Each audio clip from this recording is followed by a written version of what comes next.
গাড়ি বানাইছে এমন আদেলকে মার্কা যে ওতে উঠলেও ভাবি উঠুক আর বামে উঠুক ঘাড়ের পর পড়তে হবে, ঠিক না বেটি?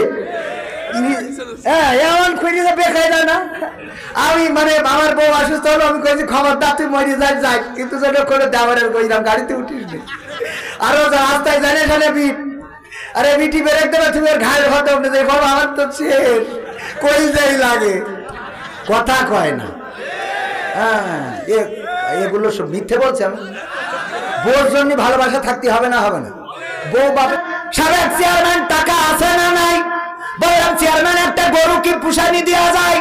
বলছে গরু পুষানি দেবো, তুমি তো বাড়ি থাকো না, দেখবে কে? আমি বললাম আমার ছেলে বড় হয়েছে, সে দেখে রাখবে না। কয় তোমার ছেলে দেখে রাখবে, ভালো কথা, তোমার তো গোয়াল ঘর নেই। আমি বললাম খুঁটি কিনে লাগাই দিবানে। বলছে তোমার তো মশারি নেই। আমি বললাম কয়েল ধরাই দিবানে। বলছে তোমার তো খোল কিনার মতো টাকা নেই। আমি বললাম মাঠে ঘাস কেটে খাওয়া মানে। বলছে তুমি পুষতে পারবা না।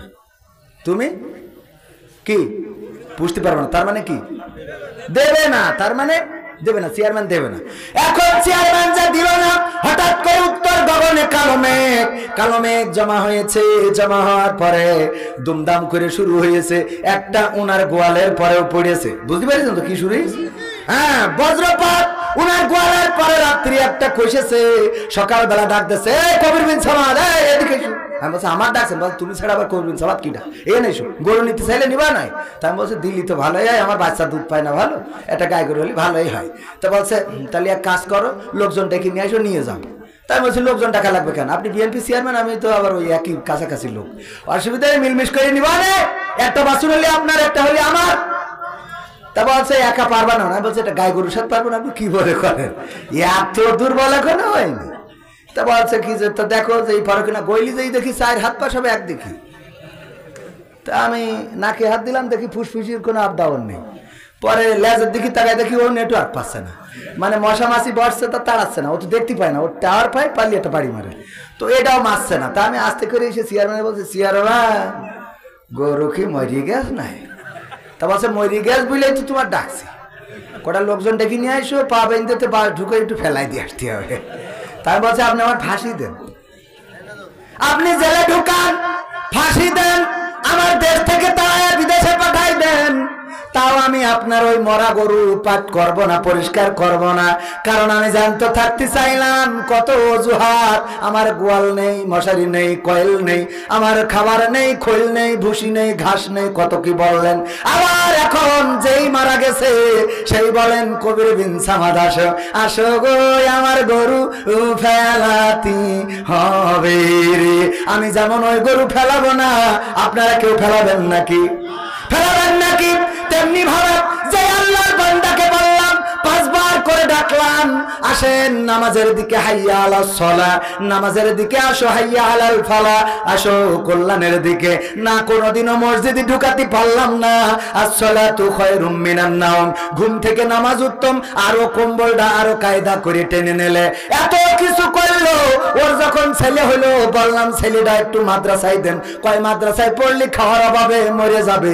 ওর বললাম মসজিদ মুখ দেন, নামাজে পাঠান। কয় ওর সামনে পরীক্ষা রয়েছে।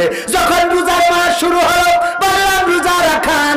কয় ও রোজা রাখলে মরে যাবে, কারণ ওর না খেয়ে থাকা অভ্যাস নেই, ও পানির পিপাসায় হার্ট স্ট্রোক করবে। যখন বললাম দাড়িটা রাখতে বলেন, কয় দাড়ি রাখলে চুলকায়। কথা কয় না, দাড়ি রাখলে চুলকায়। শুধু তাই না, বরং যারা দাড়ি রেখেছে, টুপি পরে, ওদেরকে কাঠি করে বিভিন্ন ভাবে হেনস্থা করা হলো। কাউকে বিদেশে পাঠানো হলো, কাউকে জেলখানায় ঢুকানো হলো, কাউকে ফাঁসির কাস্টে ঝুলানো হলো, কাউকে দেয়া হলো। ওগো আমার ভাইরা, এত কিছু করার পরে এইবারে যখন মরে যায় তখন হুজুরা শুরি, ঠিক না? হুজুর এসব পরিষ্কার করতে হবে, জানাজা পড়াতে হবে। আমি বলি তুই পড়া। কয় আমি পড়াবো কি, আমি তো পড়তেও পারিনি। পড়াইলো তো দূরের কথা, নিজেই তো পড়তে পারিনি। কেন বলছে একবার জানাজা পড়তে যাইয়ে দ্বিতীয় তাকবীরে আমি রুকুতে চলে গেলাম, কারণ ও তো জানে না যে এর রুকু নেই, ঠিক না? বেঠে আছে না নাই? তবে আপনাদের কালীগঞ্জে নাই, এখানেও আছে, এখানেও আছে, আছে। ও আমার ভাইয়েরা আছে মানে কি সব জায়গায় কালীগঞ্জ তো বেশি দূরে না, সব জায়গায় আছে। তবে এখনকার ইমামরাও চালাক, যে যদি দেখে এ ভারত মার্কা লোক তাইলে বলে বিসমিল্লাহি ওয়া আলা মিল্লাতি নরেন্দ্র মোদী, যে আল্লাহর নামে তোর নরেন্দ্র মোদীর দলে তুলে দিয়ে গেলাম, ওজা পারে করবে না।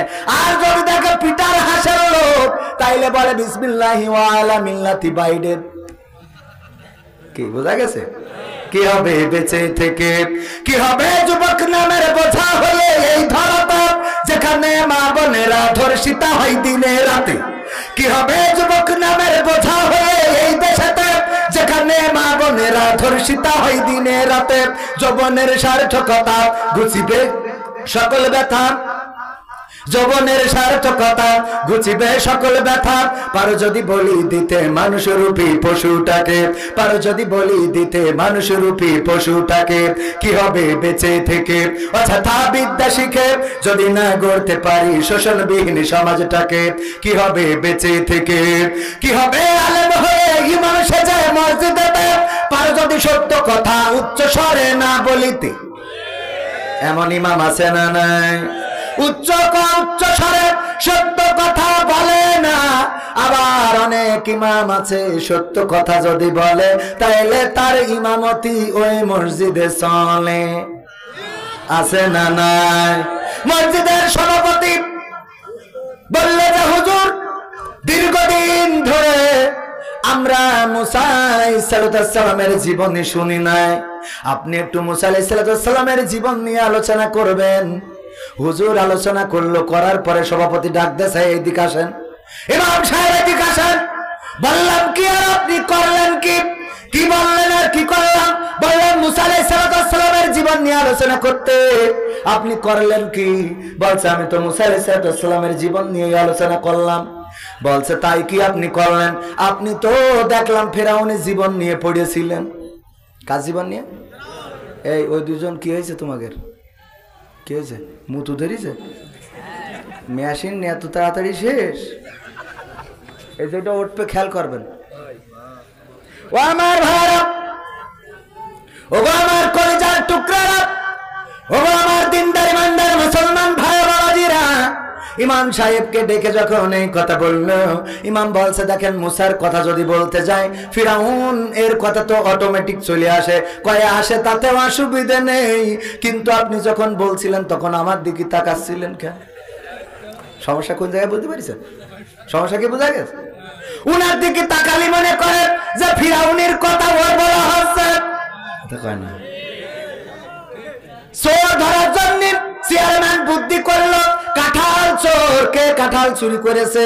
চেয়ারম্যান বুদ্ধি খাটায় বলল কাঁঠাল কে চুরি করেছে আমি দেখতে পাচ্ছি, শিকার হয়ে যাও, তা না হইলে কিন্তু ধরা খাবারি। এবার সবাই একে অপরের দিকে তাকাচ্ছে, কেউ কোনো কথা বলে না। চেয়ারম্যান বুদ্ধি করে বলল দেখো কাঁঠাল চোর যে, তার মাথায় কাঁঠালের আঠা এখনো লেগে আছে গো, যে কাঁঠাল চুরি করেছে ওই খালি মাথায় হাত দেব আছে, সত্যি কি লেগে আস নাকি? চেয়ারম্যান কয় মাল পাই আইসি রে, ঠিক না বেঠে? এই জন্য এখনকার সময় যদি কথা বলা হয় মুসা আলাইহিস সালামের জীবন নিয়ে আর ফেরাউন নিয়ে, যদি কেউ খেপে যায় তাহলে বুঝতে হবে ও ফেরাউনের চাচাতো ভাই।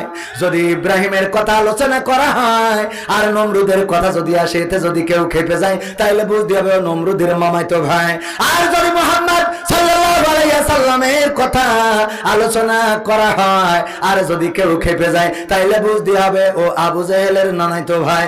আর যদি এখনকার সময়ে দিনদার ইমানদারদের কথা আলোচনা করা হয়, কোরআনের খাদেমদের কথা আলোচনা করা হয়, কোরআনের পাখিদের কথা বলা হয়, আর এতে যদি কেউ খেপে যায় তাইলে বুঝতে হবে ও আপন শয়তানের দুলো ভাই। কথা কি বোঝা গেছে? ঠিক না বেঠে? শয়তানের আপন জন না হইলে খেপবা কেন? তোমার কথা বলা হয় না, তোমার বিরুদ্ধের কথা বলা হয় না। আমরা তো যেই কথা বলি যেখানে অসঙ্গতি সেখানেই কথা। কোরআনের আইন এসেছে মানুষের শান্তি দেওয়ার জন্য, কোরআনের আইন এসেছে মানুষের প্রশান্তিতে রাখার জন্য, দেশকে নিরাপদে রাখার জন্য, দুর্নীতিমুক্ত রাখার জন্য। মোবাইল যারা তৈরি করেছে চার্জারও তারা বানাইছে, বলেন ঠিক না বেঠে? এখন মোবাইল তৈরি করেছে যারা, ওদের চার্জার না নিয়ে আপনি যদি নিজে নিজে চার্জার বানান তাইলে ওই মোবাইলের হায়াত কমবে না বাড়বে? কথা কয় না? নিজে বিজ্ঞানীগিরি করে আপনি যদি কিছু বানান তাইলে বেকায়দায় পড়ে যাবেন গো। ওগো আমার ভাইরা, তেমনি ভাবে আল্লাহ কোরআন দিয়েছেন, কোরআনের আইন দিয়েছেন মানুষের জন্য। এই মানুষের কি করলে কল্যাণ আসবে, কোথায় কোন আইনটা কায়েম থাকলে মানুষের সুখ আসবে, শান্তি আসবে, এটা আল্লাহর থেকে ভালো বোঝার মতো কেউ আছে নাকি? না, কেউ নাই। ওগো আমার ভাইরা, সেই কোরআন বাদ দিয়ে থুয়ে নিজে মেকানিক গিরি করে সংবিধান বানাই নিছাও, আইন বানাই নিছাও। এই জন্যই তো চার্জ তাড়াতাড়ি শেষ হয়ে যায় রে। ডাক্তার সাহেব কথা ঠিক আছে তো? ওষুধ আপনি দিয়েছেন প্যারাসিটামল, সকালে খাবে, আর গ্যাসের বড়ি খাওয়ার আগে খাবে, আর ব্যথার বড়ি অমুক সময় খাবে। ও তিনটে একসাথে মারে, তাও 4-5টা করে। ওর কি আবুল হায়াত থাকবে? ওর খেলা ফাইনাল, আগেই চলে যেতে হবে, ঠিক না বেঠে? ওর আগেই চলে যাওয়া লাগবে, কারণ ডাক্তার কইছে যেভাবে খাতি। ও নিজে বুদ্ধি করি, ডাক্তার দেশে 5 দিনই 3 ডোজ করে খাবে, 3×5 = 15 ডোজ। ও একদিনই 15 ডোজ মেরি বসে আছে, ওর কি পাওয়া যাবে? তো আল্লাহ দেশে কোরআনের আইন মানুষের জন্য, মানুষের সুখ শান্তির জন্য। আপনি এ বাদ দিয়ে নিজেরা ডোজ বানাই নিয়েতে মারতেছেন। এই জন্যই তো গোটা বিশ্বের কোথাও আজকে শান্তি।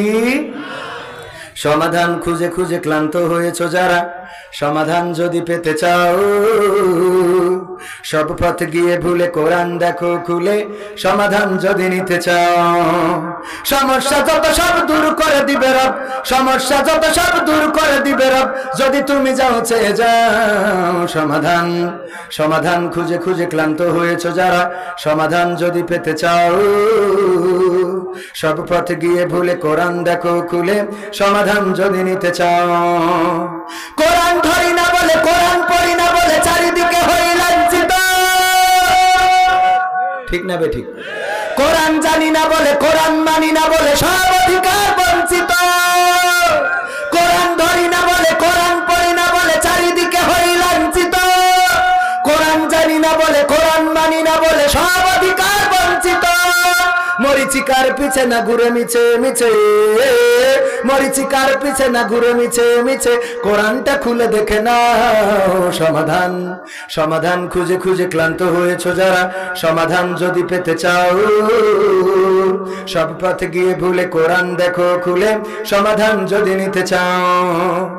কোরআনে খুঁজে পাবে সংসার নীতি, আর কি হবে রাষ্ট্রের নীতি। কোরআনের আইন চললে দেশে দূর হবে সব দুর্নীতি, ঠিক না বেঠে? কোরআনে খুঁজে পাবে সংসার নীতি, আর কি হবে রাষ্ট্রের নীতি। কোরআনের আইন চললে দেশে দূর হবে সব দুর্নীতি। মানবের রচিত মতে শান্তি খুঁজো না পথে, মানবের রচিত মতে শান্তি খুঁজো না পথে, কোরআনটা খুলে দেখে নাও। সমাধান, সমাধান খুঁজে খুঁজে ক্লান্ত হয়েছো যারা, সমাধান যদি পেতে চাও, সব পথে গিয়ে ভুলে কোরআন দেখো খুলে, সমাধান যদি নিতে চাও। সব সমস্যার সমাধান, এত আসতে বললেন, আর একটু জোরে বলেন। সব সমস্যার সমাধান। এই সমস্যার সমাধান আমরা যদি পিছনে রেখে সামনের দিকে চলি, তাহলে কোনোদিনও মুক্তি পাওয়া যাবে যাবে যাবে না। একজন কানা হেরিকেন নিয়ে যাচ্ছে, কানা হেরিকেন নিয়েছে, এটা বেকায়দা না? বলছে নিশ্চিত তো তোমার জন্য। কেন বলছে আমি কানা, আমি দেখতে পাই না, এটা ঠিক আছে, কিন্তু হেরিকেন রাখিছি যাতে তুমি আমার অন্তত দেখি ধাক্কাটা মানা আমারও। কারণ আমি যে কানা যাচ্ছি, তুমি সকালে হলো তো আমার ধাক্কা মেরে বসে থাকবা না। এই জন্য তোমার জন্য হেরিকেন, কুরআন হলো এই সেই হেরিকেনের আলো। যার কাছে থাকে শুধু সে পথের দিশা পায় না, যে সাইডে থাকে সেও পথের দিশা। বোঝা গেছে কথা শুনে? তো সময় অল্প, কাজও অল্প। চেয়ারম্যানরাও বলছে যে হুজুর সময়টা তো বড্ড খারাপ, আপনি তো ভাই সব জানেন, বুঝে শুনে কথা বলে ওয়াজের রীতি টানেন। উস্কানি ফুসকানি মূলক বলবেন না কোনো কথা, এই মঞ্চে রাজনীতি ভাই করবেন না অযথা।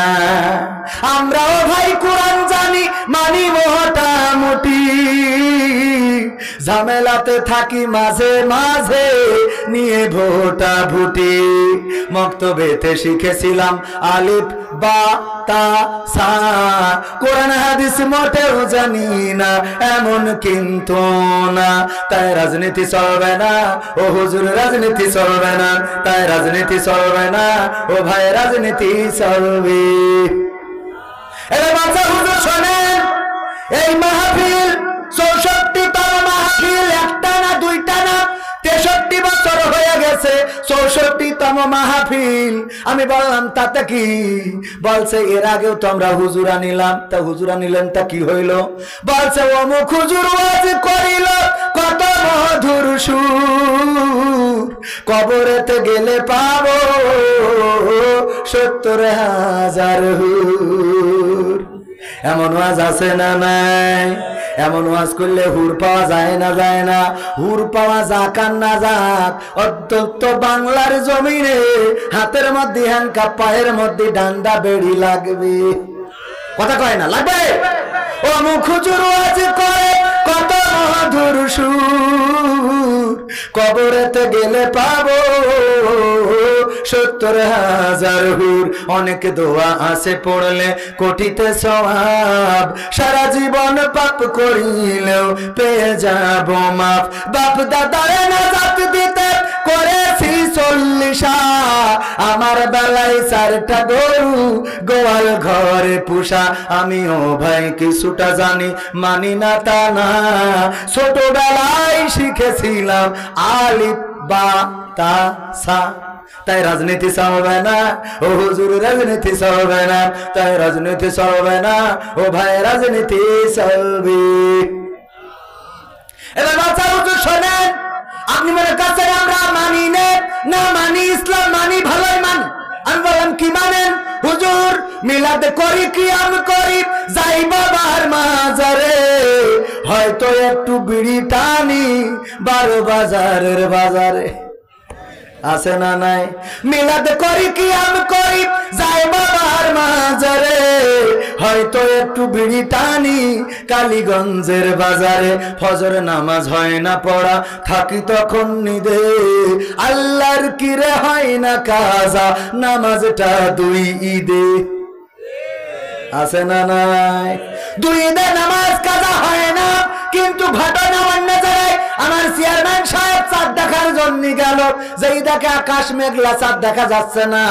হঠাৎ করে মেম্বার বলছে, চেয়ারম্যান সাহেব চলেন টেলিভিশন জুড়বানে, টেলিভিশন খাটালি ওখানে দেখা যাবে, ঈদকাল হবে নাকি আবার তারাবি কষা লাগবে। ওমা টেলিভিশন জুড়েছে, দেখে টেলিভিশনে বলছে আগামীকাল সকাল 9টার সময় ঈদুল আজহার জানাজার নামাজ হবে। ঈদুল আজহার কেন নামাজ হবে? চেয়ারম্যান বলছে মেম্বার কি খবর? ঈদুল আজহার জানাজার নামাজ পড়লো কেন? বলছে ঈদুল আজহা মানে মরি গে, মরে না গেলে জানাজা হবে কেন? ঠিক আছে, মরে না গেলে জানাজা হবে কেন কেন গো? এই জন্য বলছে হুজুর মিলাদ করি, কিয়াম করি, যাই বাবার মাজারে, হয়তো একটু বিড়ি টানি কালীগঞ্জের বাজারে। ফজর নামাজ হয় না পড়া, থাকি তখন নিদে, আল্লাহর কসম হয় না কাজা, নামাজটা 2 ঈদে। নিয়মিত চেষ্টা করি পড়তে জুম্মা নামাজ, সেদিন শুধু হয় না পড়া, যেদিন থাকে কাজ। 3টা জুম্মা করলে কাজা, মুসলিম থাকে না, এই হাদিসটা ভালো করে আমার আছে জানা। তাই রাজনীতি চলবে না ও হুজুর, রাজনীতি চলবে না, তাই রাজনীতি চলবে না ও ভাই, রাজনীতি চলবে। এবার বাচ্চা হুজুর শোনেন, শেষ কথা বলি, এই যে কোরআন শরীফ, এই কোরআনের মাথা ও মাথা সব পড়া শেষ, কিন্তু হুজুর কোথায় জিহাদ আছে এটা তো খুঁজে পাইলাম না। হুজুর জিহাদ মিহাদ কোথায় আছে দেখিনি কোনখানে, দরগা পীরের মাজার আমার অনেক বেশি টান গো বাবা, অনেক বেশি টান। আছে না নাই? আছে না নাই? কম না বেশি? জিহাদ জিহাদ পাইনি। কেন পাইনি? কেন পাইনি? কোরআনে জিহাদ আছে না নাই? কিন্তু পাইনি কেন? বোঝে না কি? এখানে মালয়েশিয়ায় ছিলেন কিরা কিরা? মালয়েশিয়া এই যে ও বাইয়াওয়ারাং ডুডুডি ডুলু মালয়েশিয়া, আলহামদুলিল্লাহ। ওকে, তো এই মানুষগুলো ভাষাটা বুঝতে পেরেছে যে কি বলেছি। এখন মালয়েশিয়ায় গেছিল একজন, ও যাওয়ার পরে ওর মান নিয়ে গেছে, তো নিয়ে যাওয়ার পরে মা ওখানে হার্ট স্ট্রোক করে মারা গেছে। তো ওর এক চাচা থাকতো মালয়েশিয়ায়, সে চাচা বাড়ি আছে, তো এই জন্য একটা ওই চিঠি লিখেছে যে ইবু সুডা মাতি, ইবু সুডা মাতি। হ্যাঁ, আপনিও ছিলেন মালয়েশিয়ায় নাকি? ও আচ্ছা, তো ইবু সুডা মাতি মানে মা মরে গেছে, এইটা চিঠি লিখে পাঠাই দিয়েছে এই জন্যই যে যদি ডাইরেক্ট লিখে দেয় যে মা মালয়েশিয়ায় এসে মরে গেছে, তাহলে ও স্টক করতে পারে মার শোকে। তো এই ভাষাটা বুঝবে না, ও নিয়ে যাবে যে মালয়েশিয়ায় ছিল চাচা, তার কাছে যে চাচা দেখো দিন কি লিখে দেস, তো চাচা তখন পড়িয়ে বুঝে বলবে দেখ পৃথিবীতে তো কেউ চিরদিন থাকে না, তো এই জন্যে আসলে আমাদের সবাই চলে যেতে হবে, তোর যেতে হবে আমাদের, আল্লাহ হায়াত কার কখন কি। তোর মা মালয়েশিয়ায় গেছে, মনে হয় একটু বেকায়দা হয়েছে, এখনো ধুক ধুক করতেছে, হয়তো মরেও জাতি পারে, তা মন খারাপ করিস না, খানিক পরে আস্তে করি কয় মরে গেছে, তাই না? হঠাৎ করে বললি ঠাস করি সে আবার স্টক করতে পারে। তো এই জন্য ইবু সুডা মাতি এটা লিখে দেস, ও কারুর কাছে না যাইয়ে ও মাঠে যাইয়ে তো ওইটা দিয়ে গান বানাইছে, গান গাছে ইবু সুডা মাতি, ইবু সুডা মাতি সুর করে তো গান গাচ্ছে। পরে ওই যখন মালয়েশিয়ায় ছিল এরকম আরেকজন ও শুনেছে, ও শুনে তো বুঝতে পেরেছে ইবু সুডা মাতি গান গাচ্ছে কার, তো ও ডেকে বলছে তুই গান গাচ্ছিস কে? আমার ভাই চিঠিতে লিখে দিয়েছে, আমি এটা সুর করি গান বানাইছি, খুব ফাইন না? তা বলছে মানে কি বুঝিস? তা বলছে না মানে বুঝিনি, এমনি লিখে পাঠাই দিস। তো বলছে মানে হইলো তোর মা কি মালয়েশিয়ায় গেছিল? তা হ্যাঁ। তা মালয়েশিয়ায় তোর ভাইয়ের কাছে ছিল? তা হ্যাঁ। তো তোর ভাইয়ের কাছে তোর মা মরিয়ে কিল্লা ফতে। এখন ওর গান মনে আসবে?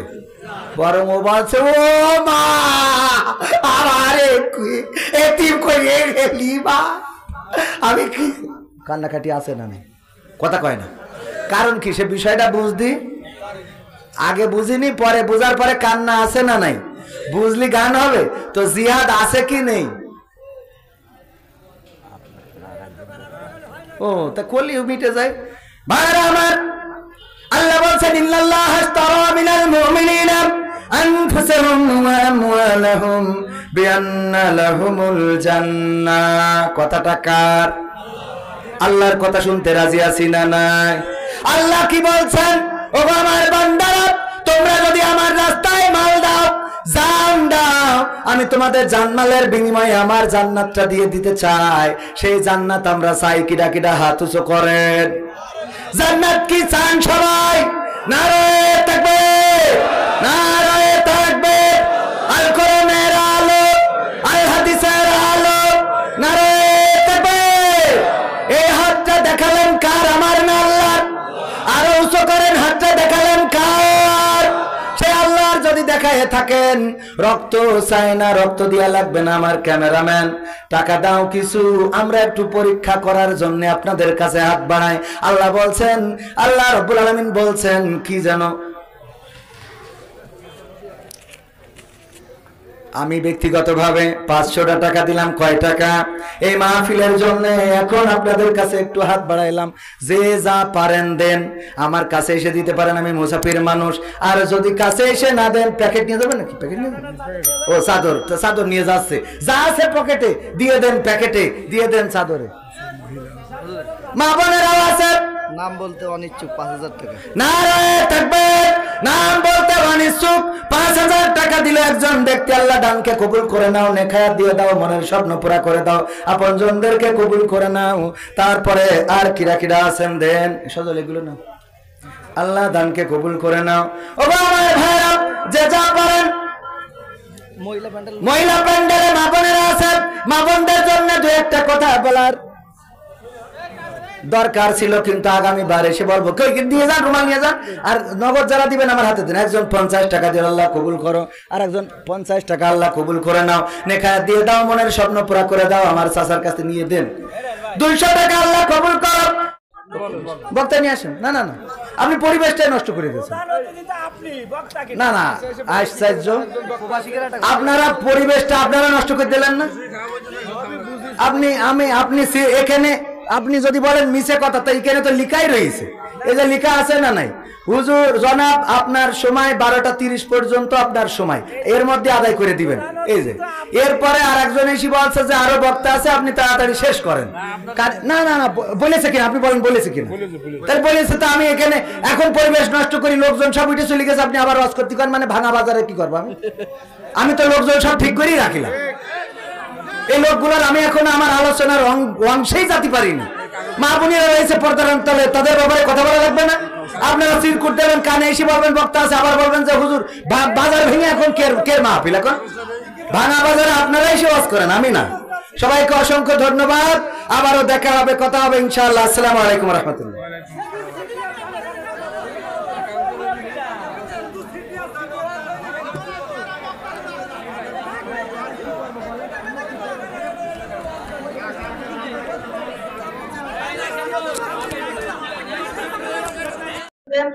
এই চেয়ারম্যান সাহেব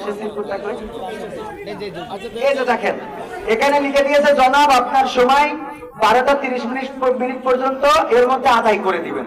এবার এটা তো বললো যিনি আসলেন আমার কানে বলে গেলেন ভাই আরো 2টা বক্তা রয়েছে, আপনি শেষ করেন। তিনি কই আসতে বলেন, তার বলেছে কিনা? এখন আমি বেয়াদবি কেন করব? আমি তো আপনাদের দাওয়াতে এসেছি, এটা তো চেয়ারম্যান সাক্ষী। আমার বলছে আপনি শেষ করে দেন, এখনো 2টা বক্তা আছে, তো 2টা বক্তার সময় তো আমি হস্তক্ষেপ করতে পারি না, করা যায়, করা উচিত। তো আমি তো এই জাতীয় বক্তা না, আমি যখন জেনেছি প্রধান বক্তা, তাহলে আমি মোনাজাত করে নামবো না? তো আমার মোনাজাত তো করতে দিবেন, তারপরে খেচুড়ি আছে আমিও নেবো, আপনারাও নেবেন, তারপরে একসাথে যাবো। আমার কথা হলো আগামীতে আজকের অনুষ্ঠানের প্রধান বক্তা আপনার ওয়াজ করতে হবে। আপনারা কি ওয়াজ শুনবেন?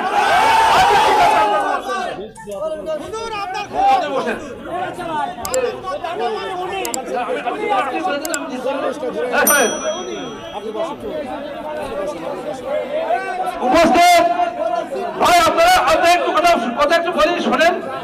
আমরা সবাইকে সালাম জানাচ্ছি, আসসালামু আলাইকুম রহমতুল্লাহ। শোনেন, আমি হুজুরকে বলেছি, হুজুর আপনার ওয়াজ আমি প্রথম শুনতে আসলাম। আপনারা ছিলেন, আপনাকে একটু আগে নুরুল ইসলাম আপনাদের সঙ্গে কথা বলেছেন। আমি মনোয়ার বাদশাহ কুলা ইউনিয়ন আওয়ামী লীগের সেক্রেটারি, সারা জীবন আওয়ামী লীগ করেছি, এখনো করি, আওয়ামী লীগ করি। আমি বলেছি যে আপনি যত কথাই বলেন না কেন, আপনি আকার ইঙ্গিতে অনেক কিছু বলেছেন, কিন্তু আপনার ওয়াজটা আমার খুব ভালো লেগেছে। অর্থাৎ আপনি প্রধান বক্তা, আমরা অনেকে এই জায়গায় গত বছরের লোক থাকে না, আমি অনেকবার দেখেছি এরকম লোক থাকে। আজকে আপনার কারণে হাজার লোক বসে আছে এবং বাইরে অনেকে শুনতেছে, অনেকে রাস্তায় বসে আছে, মা বোনেরা বসে আছে, অনেকেই অনেক মা হয়েছে মা বোনেরা। আপনাকে আমি বিনীত স্মরণ করতেছি, আপনি আমাদের ওয়াজটা আপনার যে পরিবেশ নিয়ে আপনি আসছেন, আপনার ওয়াজে সম্পূর্ণ শেষ করেননি। আপনি মনোনয়ন করবেন, আপনি মা বোনদের সাথে কথা বলবেন, আপনি সমাজ ব্যবস্থা নিয়ে কথা বলবেন। আমার মোহন সাহেব ইঙ্গিত করিলেন যে আপনি কি কিনে শুধু নামাজ পড়ি ব্যস্ত দেওয়া হয় না, ঘুষ খাই দুর্নীতি করলে কি হয় তার ব্যাখ্যা আপনাকে দিতে হবে এই সমাজ ব্যবস্থার জন্য। এই জন্য আপনার ওয়াজটা ভালো লেগেছে। আমি গ্যারান্টি দিচ্ছি আপনি মন খুলে আপনি বক্তব্য করেন, আমরা বক্তব্য শুনবো এবং আপনার খুশি দেবে। আপনারা বসান, আপনারা বসান, ওয়াজ হবে সারা রাত ওয়াজ শুনবো, আমরা ওয়াজ সারা শুনবো। আপনারা সবাই ওয়াজ শুনবেন একটু। আমি এই গ্রামের সবার মুরব্বী দিয়েছেন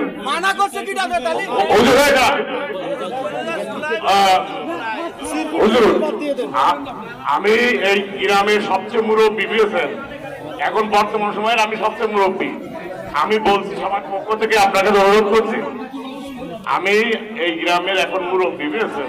আমার তো বয়সে অনেক আছে, কিন্তু আমি মুরব্বী, সেই হিসেবে আমি আপনাকে আমি নিয়ে আসছি, আমি অনুরোধ করে নিয়ে আসছি। সেই জন্যই আমি অনুরোধ করছি, আপনি বলেন এটা ভুল হয়ে গেছে, আমরা মাপ চাচ্ছি। বলতে কিনা বলেছে আমরা বুঝতে পারি না, আমি তো অবাক হয়ে গেছি।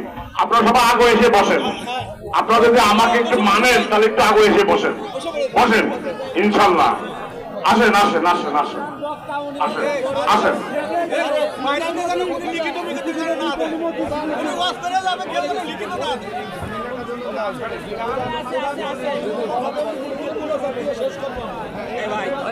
আচ্ছা, আমি ক্যামেরাম্যানদের অনুরোধ করতেছি, আপনারা এই যে এনে যে একটু ঝামেলা হলো না, এটা একটু কাটতে দেবেন, কাট। না না না না, এখানে সব তার মিডিয়া, এখানে কোনো ঝামেলা করার মতো ছেলেমেলে নেই। দাঁড়াও ভাই, দাঁড়াও ভাই, ভাই ভাই ভাই ভাই লাগাইনি ভাই একটা লাগান, কিচ্ছু হবে না। বললো না বললো কোনো কথাবার্তা কোনো কিছু শোনার দরকার না, আপনি শেষ মুনাজাত দিয়ে যাবেন। আমি তো আপনাদের বিষয়ে আমি আসছি দাওয়াতে।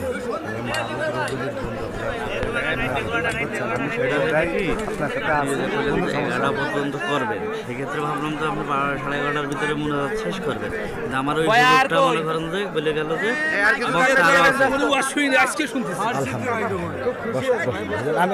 আমিও অনেক খুশি, আপনার সম্মানে বসলাম, মাস ডাক্তারের সম্মানে বসলাম, তা না হলে আমি বসতাম না। একটুখানি এই তাড়াতাড়ি করেন, আপনারা আর দেরি করেন, বেশি না, এই আধা ঘন্টা। ভাই প্রবাসী গজলটা এই আশপাশে সব প্রবাসী, আর ওই যে আজকালকে পোলা পায় না না না, ও হুজুরের ডিস্টার্ব হয়, সাইডে থাকে। ছাড়েন, এই মাইক ছাড়েন, সবাই একটুখানি। হ্যাঁ, ভাইয়েরা আমি একটুখানি উঁচু করে দেব, একটুখানি তাড়াতাড়ি। সময়টা নষ্ট করে কি করলো? লোক আছে, প্রচুর লোক আছে। না, মানুষ তো আছে, মানুষ থাকবে না কেন? কিন্তু বিষয়টা হলো যে একটা পরিবেশ, মানে এই চলতে আবার ঝামেলা করে আবার এই পরিবেশটা ফিরে না, একটু কষ্ট কিনা। তো তারপরেও আমরা জানি যে আপনারা এসে বসলে এই পরিবেশ সহজে ঠিক হয়ে যাবে ইনশাআল্লাহ। সহজে আমি আপনাদের গ্রামের মানুষের সম্মান রেখে বসেছি, সুতরাং কোরআনের সম্মানে আপনারা সমস্যা নাই, সেই কথা শুনতে রাজি আছেন না? নাই। উনি কিন্তু বলেছেন আকার ইঙ্গিতে অনেক কথা বলেছেন, আকার ইঙ্গিতে আমরা যাই বলি একটাও কিন্তু আওয়ামী লীগের বিরুদ্ধের কথা না, সরকারের বিরুদ্ধের কথা না, বরং সরকারের পক্ষের কথা।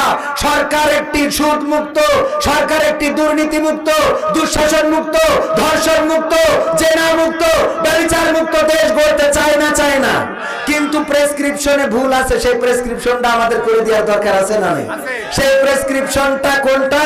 সেই প্রেসক্রিপশন হলো আল্লাহর কোরআন, বলেন ঠিক না? তো এই কোরআনের আঙ্গিকে যদি কেউ জীবন গড়ে, তার জীবন আলোয় আলোকিত হয়ে যায়। ইতিপূর্বে আলোকিত হয়েছিল নবীর সাহাবীদের জীবন, আলোকিত হয়েছে কোরআনের আলোয়, যারা আলোকিত হয়েছে তাদের আলো ছড়িয়েছে গোটা বিশ্বে। ওগো আমার ভাইরা, এই জন্য কালীগঞ্জের মাটির ইসলামের ঘাঁটি, কোরআনের মাহফিল আমি দেখেছি যেই পোস্টারে অন্তত এমপি সাহেব আনোয়ারুল আজিম আনার সাহেবের নাম আছে, এরকম মাহফিল বন্ধ হইতে কমে দেখেছি। কারণ আমি ইতিপূর্বে জেনেছি উনি মাহফিলের পক্ষের লোক, উনি মাহফিলে সর্বোচ্চ সাপোর্ট দেওয়ার চেষ্টা করেন। আমি ইতিপূর্বেও কালীগঞ্জে এসে শুনেছি এটা উনার। উনি শুধু না, আসলে মাহফিলের পক্ষে বিপক্ষে যাবে কেন? একজন মুসলমান যাবে কখনো? একজন মুসলমান কখনো মাহফিলের বিপক্ষে যায় না। যাই হোক, এখানে ইনফরমেশনটা যেভাবে দিক, যেভাবে গ্যাপ হোক, সমস্যা নাই। মা বোনেরা আছে, প্রবাসীদের গানটার অনুরোধ আমি শোনাবো। আমি আপনাদের যদি পরিবেশটা করে দেন, এখনো অনেক যুবক দাঁড়ানো, আমি যুবকদের জন্য তো গান শোনাবো, এটা বলেই দিয়েছি, কারণ আমি যুবকদের শিল্পী, বলেন ঠিক না বেঠিক? তোমাকে জাগতে হবে, তোমাকে থাকতে হবে, এ সমাজ ভাঙতে হবে, নতুন সমাজ আনতে হবে, তোমাকে জাগতে হবে। কত দুঃখী রাত্রি কাটায় অনাহারে পথের পরে, এখনো আসেনি সুখ বাংলার প্রতি ঘরে ঘরে, ঠিক না বেঠে? একটু আওয়াজ দিবেন, যেহেতু ভাঙা মজলিসে আবার জড়ো হয়েছি, আওয়াজ দেওয়ার দরকার আছে না নাই? একটু আওয়াজ দিবেন। তোমাকে জাগতে হবে, তোমাকে থাকতে হবে, এ সমাজ ভাঙতে হবে, নতুন সমাজ আনতে হবে, তোমাকে জাগতে হবে। কত দুঃখী রাত্রি কাটায় অনাহারে পথের পরে, এখনো আসেনি সুখ বাংলার প্রতি ঘরে ঘরে, নীরবে নিভৃতে আজ কাঁদছে কত মানবতা, নীরবে নিভৃতে আজ কাঁদছে কত মানবতা, মেনে নেওয়া যায় না আজি তোমার এত নীরবতা। তোমাকে জাগতে হবে, তোমাকে থাকতে হবে, এ সমাজ ভাঙতে হবে, নতুন সমাজ আনতে হবে। কত বন্ধুর সীতা হয় লাঞ্ছিত হয় পথে ঘাটে, নিরাপদে চাই না চলা পথে কিবা বাজার হাটে। কত বন্ধুর সীতা হয় লাঞ্ছিত হয় পথে ঘাটে, নিরাপদে চাই না চলা পথে কিবা বাজার হাটে। রক্ষ কাজী ভক্ষক হয়ে চলছে কত সাধু বেশি, রক্ষ কাজী ভক্ষক হয়ে চলছে কত সাধু বেশি, তাই তো আসে না সুখ আমার সোনার বাংলাদেশে। তোমাকে জাগতে হবে, তোমাকে থাকতে হবে, এ সমাজ ভাঙতে হবে, নতুন সমাজ আনতে হবে। হলুদ মিডিয়ার প্রকোপে কত মানুষ মরছে ঢুকে, সত্য নিউজ গুলো টাকার তলে চাপা থাকে, ঠিক না বেঠিক? হলুদ মিডিয়ার প্রকোপে কত মানুষ মরছে ঢুকে, সত্য খবর গুলো হ্যালো বলে চাপা থাকে। ক্যামেরার ভিতর দিয়ে সোজা জিনিস উল্টো দেখে, কলমের ভিতর দিয়ে সোজা কথা উল্টে লেখে, আপামর জনসাধারণ খাই যে ধোকা বাকে বাকে। তোমাকে জাগতে হবে, তোমাকে থাকতে হবে, এ সমাজ ভাঙতে হবে, নতুন সমাজ আনতে হবে। কত আলেম আজকে দেখি যাই কেনা যাই টাকা দিয়ে, কেউ বা ব্যবসা করে আল্লাহ তাআলার কালাম নিয়ে। কত আলেম আজকে দেখি যাই কেনা যাই টাকা দিয়ে, কেউ বা ব্যবসা করে আল্লাহ তাআলার কালাম নিয়ে। তাই তো হকের কথা যায় না শোনা ওদের মুখে, তাই তো হকের কথা যায় না শোনা তাদের মুখে। উপরে কোরআন প্রেমী, বিরোধিতা পিছন দিকে। তোমাকে জাগতে হবে, তোমাকে থাকতে হবে, এ সমাজ ভাঙতে হবে, নতুন সমাজ আনতে হবে। নাস্তিকেরা দিচ্ছে গালি আল্লাহ ও তার রাসূল নিয়ে, আমরা দায় সেরেছি মুখে মুখে ফতোয়া দিয়ে। নাস্তিকেরা দিচ্ছে গালি আল্লাহ ও তার রাসূল নিয়ে, আমরা দায় সেরেছি মুখে মুখে ফতোয়া দিয়ে। ওরা নাকি কথা বলে বাক স্বাধীনতার বলে, তারা নাকি কথা বলে বাক স্বাধীনতার বলে, হক কথা বলতে গেলে মাঝে মাঝে থাকবো জেলে। তোমাকে জাগতে হবে, তোমাকে থাকতে হবে, এ সমাজ ভাঙতে হবে, নতুন সমাজ আনতে হবে। ইন্ডিয়ান চ্যানেলের জ্বালাই অশান্তি আজ ঘরে ঘরে, ইসলামী চ্যানেল গুলো বাছাই করে বন্ধ করে। ইন্ডিয়ান চ্যানেলের জ্বালাই অশান্তি আজ ঘরে ঘরে, ইসলামী চ্যানেল গুলো বাছাই করে বন্ধ করে। সিরিয়াল দেখে দেখে হচ্ছে কত বিপথগামী, সিরিয়াল দেখে দেখে হচ্ছে কত বিপথগামী, পরকীয়া প্রেমের টানে কত নারী ছাড়ছে স্বামী। তোমাকে জাগতে হবে, তোমাকে থাকতে হবে, এ সমাজ ভাঙতে হবে, নতুন সমাজ আনতে হবে। যত সব ভণ্ড পীরে দিচ্ছে ধোকা অবিরত, আল্লাহ রাসূল ভুলে তাদের কাছে হচ্ছে নত। যত সব ভণ্ড পীরে দিচ্ছে ধোকা অবিরত, আল্লাহ রাসূল ভুলে তাদের কাছে হচ্ছে নত। কেউ বা মাজার খুলে শামিয়ানা তুলে ব্যবসা করে, কেউ বা মাজার খুলে শামিয়ানা তুলে ব্যবসা করে। গরিব দুঃখী পায় না খাবার, টাকার বস্তা বাবার ঘরে আছে না নাই? তোমাকে জাগতে হবে, তোমাকে থাকতে হবে, এ সমাজ ভাঙতে হবে, নতুন সমাজ আনতে হবে। কত খুনি সন্ত্রাসীরা বাইরে ঘরে পীরের বেশে, কোরআনের খাদেম কত বন্দী আছে খাসার দেশে। কত খুনি সন্ত্রাসীরা বাইরে ঘরে পীরের বেশে, কোরআনের খাদেম যারা বন্দী তারা খাসার দেশে। কোথাও বিনা বাধায় যায় না বলা হকের কথা, কোথাও বিনা বাধায় যায় না বলা হকের কথা।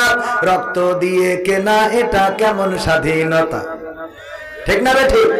1971 সাল 7ই মার্চ রেসকোর্সের ময়দানে বঙ্গবন্ধু স্বাধীনতা মহান স্থপতি বঙ্গবন্ধু শেখ মুজিবুর রহমান ডাক দিয়ে বললেন, ওগো আমার দেশবাসী, তোমাদের যা কিছু আছে তাই নিয়ে শত্রুর মোকাবেলায় প্রস্তুত থাকো।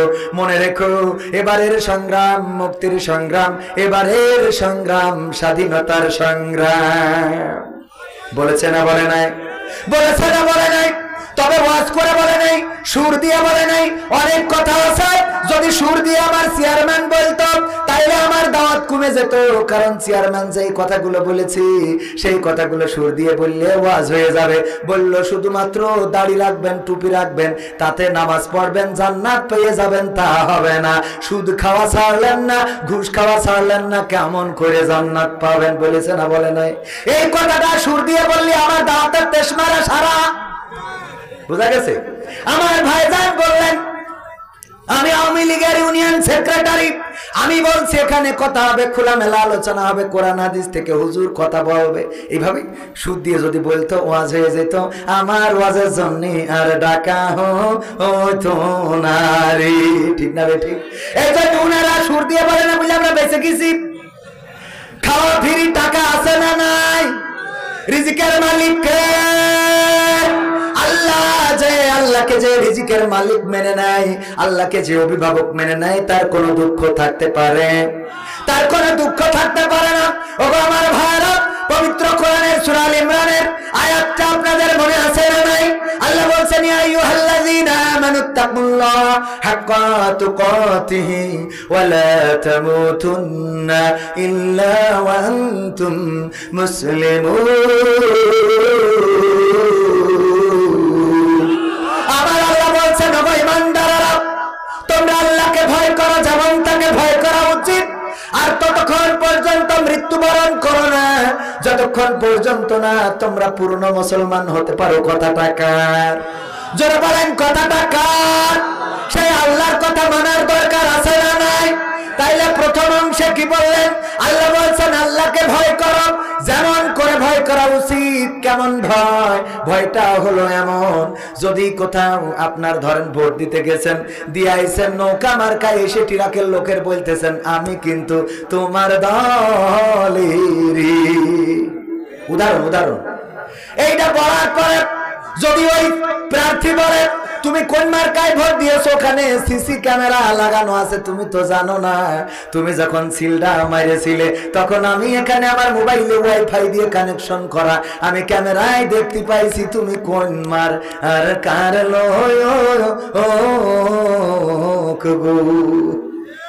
বলেন। আর বাহাদুরি খাটবে? খাটবে? বাহাদুরি খাটবে না। টিরাকের পক্ষে দল করে যেই নৌকা পাশ করেছে বললেন আমি নৌকা, কিন্তু রেকর্ড যদি সিসিটিভিতে থাকে আপনি কি করে খাতি পারবেন? না, পারা যাবে না। আবার নৌকায় মেরে টিরাকের পক্ষে হবেন যদি সিসি ক্যামেরা থাকে, হবে না। তেমনি ভাবে আমাদের চলার ক্ষেত্রে মনে রাখতে হবে পৃথিবীর কেউ দেখে না। দেখেন কি? আল্লাহ রাব্বুল আলামিন দিনের আলোতে রাখেন, রাতের অন্ধকারে দেখেন। ও আমার ভাইরা, এখানে যারা আমরা এসেছি, আমাদের জীবনে এমন অনেক গুনাহ আছে, গভীর রাত, একটু বিবেকের কান দিয়ে শোনেন। আল্লাহ বলেছেন ওয়াইযা কুরিআল কুরআনু ফাসতামিউ লাহু ওয়া আনসিতু লাআল্লাকুম তুরহামুন। আমার আল্লাহ বলছেন, ওগো ঈমানদাররা, ওগো মুসলমানেরা, ওগো আমার বান্দারা, ওগো কালীগঞ্জবাসীরা, ওগো দামোদরপুর গ্রামের মানুষেরা, তোমরা শুনে নাও। তোমাদের সামনে যখন কোরআন থেকে তেলাওয়াত করা হবে, যখন কোরআন থেকে পড়া হবে, তখন তোমরা তোমাদের হৃদয়ের কান দিয়ে শুনবা, যাতে করে তোমাদের উপরে আল্লাহর রহমত বর্ষণ হতে পারে। বলেন সুবহানাল্লাহ। আল্লাহর রহমতের দরকার আছে না নাই? এবার একটু হৃদয়ের কানটা খুলে দেন। আমাদের কান কয়টা?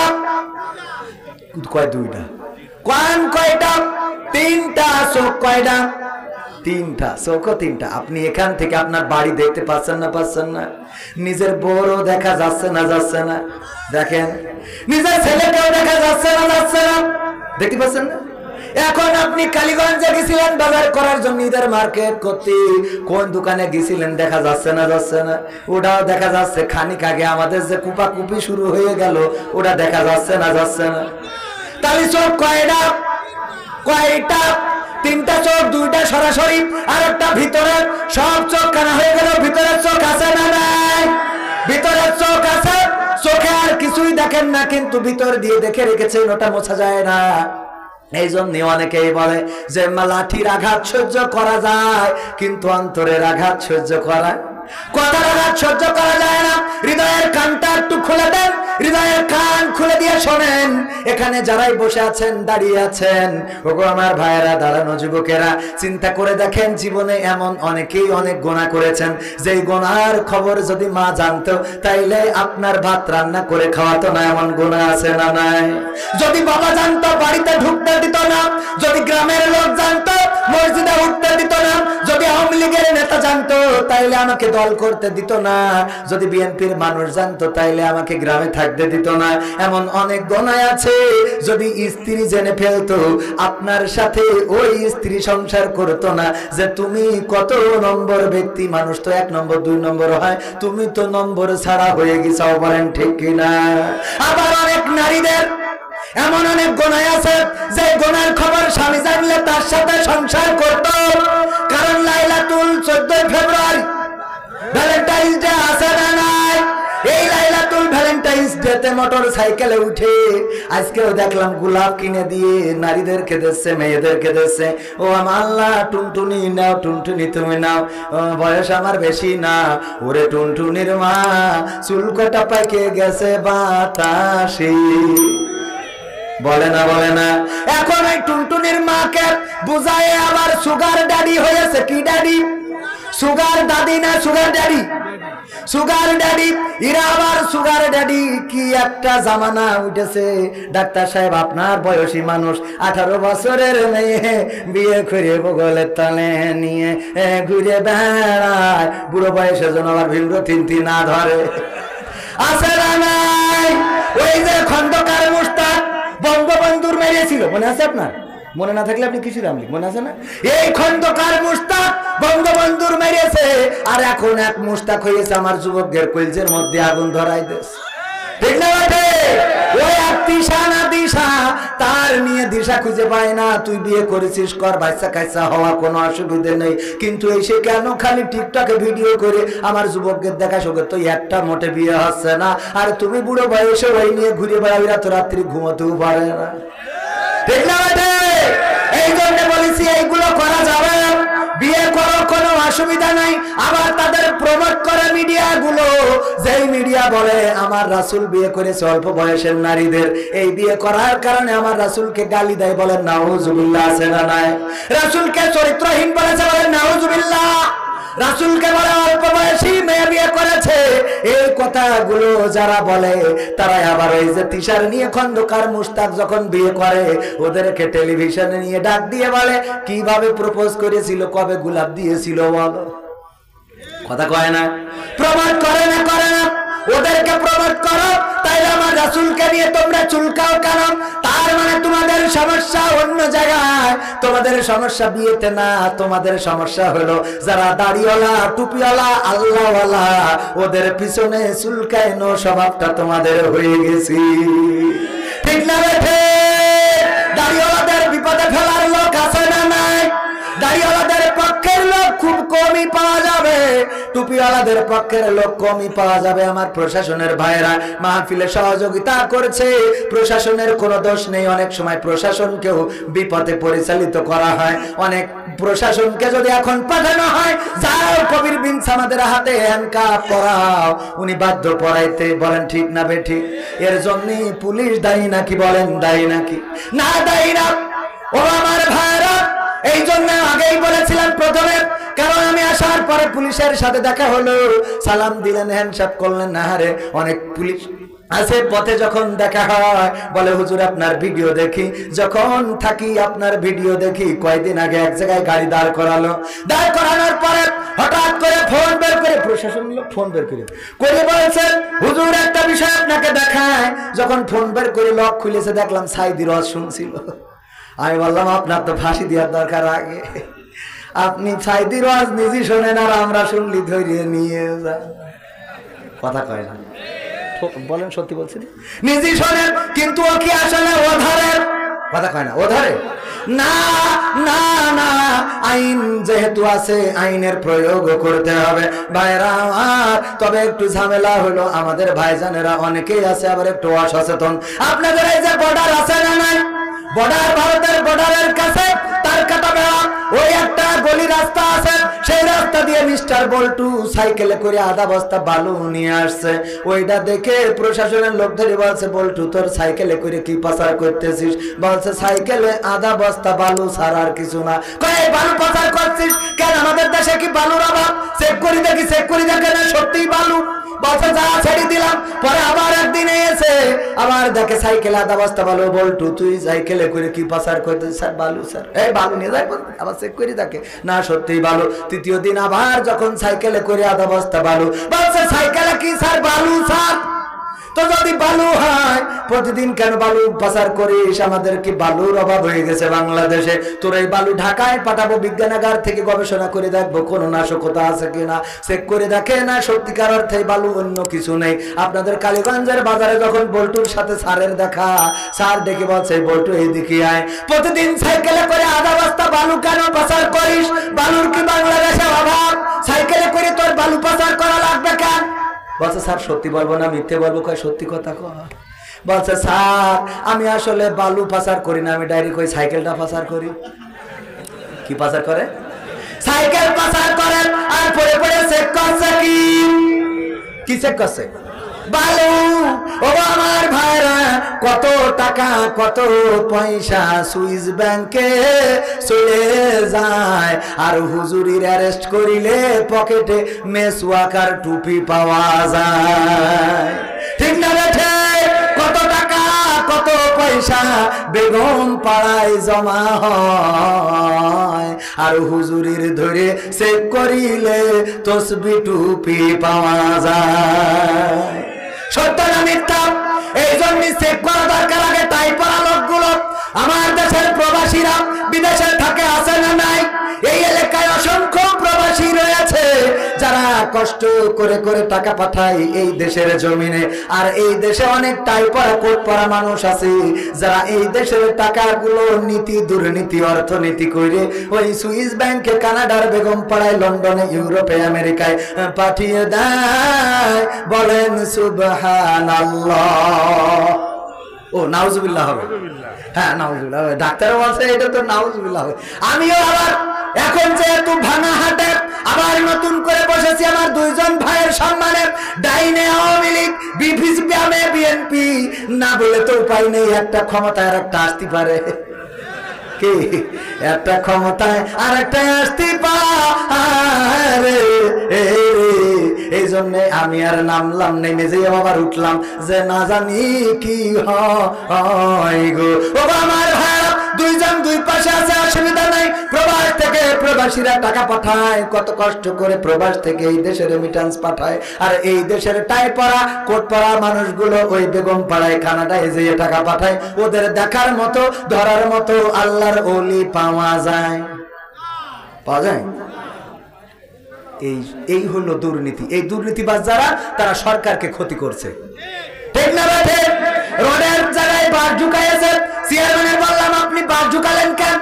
এ তো বাস আপনি তো সরাসরি খালেদা জিয়ার বড় ক্ষতি করে দিলেন। বলছে যে অসুবিধা নেই হুজুর, আপনি বুঝবেন না, বাস ঢুকাইছি এটা আমরা বুঝি। আমি বললাম একটু বুঝাই দেন, আমরা হুজুর মানুষ, বুঝাই দিলে তো বুঝি। বলছে বাস ঢুকালাম এই জন্যই, আমরা দেখেছি রোডে জং ধরে যায় কিন্তু বাসে কোনোদিন জং ধরে না। বুদ্ধি আছে না নাই? বাস যারা ঢুকায় তারা সরকারকে বাস দেয়। রাস্তা দেখেন 3 বছর 4 বছর ধরে রাস্তা করতেছে, টাকা ফুরে যাচ্ছে, আবার যেয়ে নিয়ে আসছে, আবার রাস্তা করতেছে, আবার টাকা ফুরে যাচ্ছে, আবার যেয়ে নিয়ে আসছে। এই রাস্তা করতে লাগলো 3 বছর, আর 3 মাসের মধ্যে রাস্তা গর্ভবতী টিরাক গেছে, আর 2 পাশ দেখে উঠেছে রে। সত্যি না মিথ্যা? এই কাজগুলো কি সরকার করে? না, সরকার করে না। সরকার যাদেরকে দিয়ে করায় তারা করে। ও যখন ভোটে দাঁড়াইলো আমাদের একজন এমপি ভাইরাল হয়েছে। এমপি সাহেব সংসদে গিয়েছে সিএনজিতে চড়ে, কোনো অসুবিধা নেই, আমরা ওয়েলকাম জানাই যে আপনি স্বতন্ত্র প্রার্থী হয়ে ভোট করেছেন, নৌকা ফেল করাইছেন, তাও মাইনে নিছি, কোনো অসুবিধা নেই, সংসদে জাতি দিছি, সিএনজিতে আইছেন, ভালো কথা, আসেন। কিন্তু 5 বছর পরে যদি আপনি মার্সিডিজ চালান তাইলে বুঝা যাবে। ঠিক না বেঠে? এই 5 বছরের মধ্যে যদি খেলা হয়ে যায়, আছে না নাই? আপনি সিএনজিতে গিয়েছেন, ওয়েলকাম। কারণ একজন সংসদ সদস্য এমন হওয়া লাগবে রাষ্ট্রের কোন অর্থ ব্যবহার করা যাবে না। যেমন ছিলেন ওমর ইবনে আব্দুল আজিজ। ওমর ইবনে আব্দুল আজিজ ছিলেন দ্বিতীয় ওমর বলা হতো। একদিন একজন প্রতিবেশী খোঁজ খবর নেওয়ার জন্য অনেক দূর থেকে এসেছে। প্রতিবেশী বলতে আপনজন অথবা পরিচিত একজন খবর নিতে এসেছে। আসার পরে বলছেন, ও ওমর বিন আব্দুল আজিজ, রাষ্ট্রটা কেমন চলে? বললো, খুব ভালো চলে। আয় হায় কিভাবে? এইভাবে আয় হায়। রাষ্ট্রে কতজন আপনার গভর্নর আছে, কতজন অমুক তমুক আছে, সব বললো। হঠাৎ করে বলতেছে, আপনার স্ত্রী সন্তান কেমন আছে? ওমর বিন আব্দুল আজিজ সাথে সাথে লম্পের মধ্যে আলোর মধ্যে ফু দিয়ে আলোটা নিভিয়ে দিয়েছে। তারপরে বলছে, আমার স্ত্রী সন্তান ভালো আছে। তারা কেমন? তারা কি খেয়ে আছে না? হ্যাঁ, তারা মোটামুটি ভালো আছে। কয়জন? এতজন। কি করে? এই করে। তারপর ওই ব্যক্তি বলছে, আপনি বাতিটা কেন নিভালেন? এতক্ষণ পর্যন্ত কথা বললাম, আপনি বাতি নিভান নাই। যখন পরিবারের কথা শুরু করেছি, আপনি বাতিটা কেন নিভিয়ে দিলেন? ওমর বিন আব্দুল আজিজ বলেন, ও আমার আগন্তুক ব্যক্তি, শুনে নাও। যখন তুমি রাষ্ট্রের খোঁজ খবর নিচ্ছিলে, আমি রাষ্ট্রপ্রধান হয়ে রাষ্ট্রের কথা বলছিলাম, তখন রাষ্ট্রের আলো জ্বালানো ছিল, কোনো অসুবিধা নাই। কিন্তু যখন তুমি আমার ব্যক্তিগত খবর নিচ্ছিলে, তখন রাষ্ট্রের তেল পুড়ায়ে ওই বাতিটা জ্বালানোর কোনো অধিকার আমার নাই। আল্লাহু আকবার। এরকম নেতা হওয়ার দরকার আছে না নাই? আমরা আশা করব আমাদের ডানে বামে বসা দুইজন নেতা এরকম নেতাই হবেন যে যে দেল কবল করেন না কেন, এমন নেতা হইতে হবে জনগণের অধিকার জনগণকে বুঝাই দেবেন। বিধবা ভাতার কাট ওই প্রবাসীর বোর দিয়ে দেবেন অথবা নিজের শালীর নামে দেবেন, তা কিন্তু হবে না। কথা কি বোঝা গেল? তাহলে কি এখনো খেলা হবে?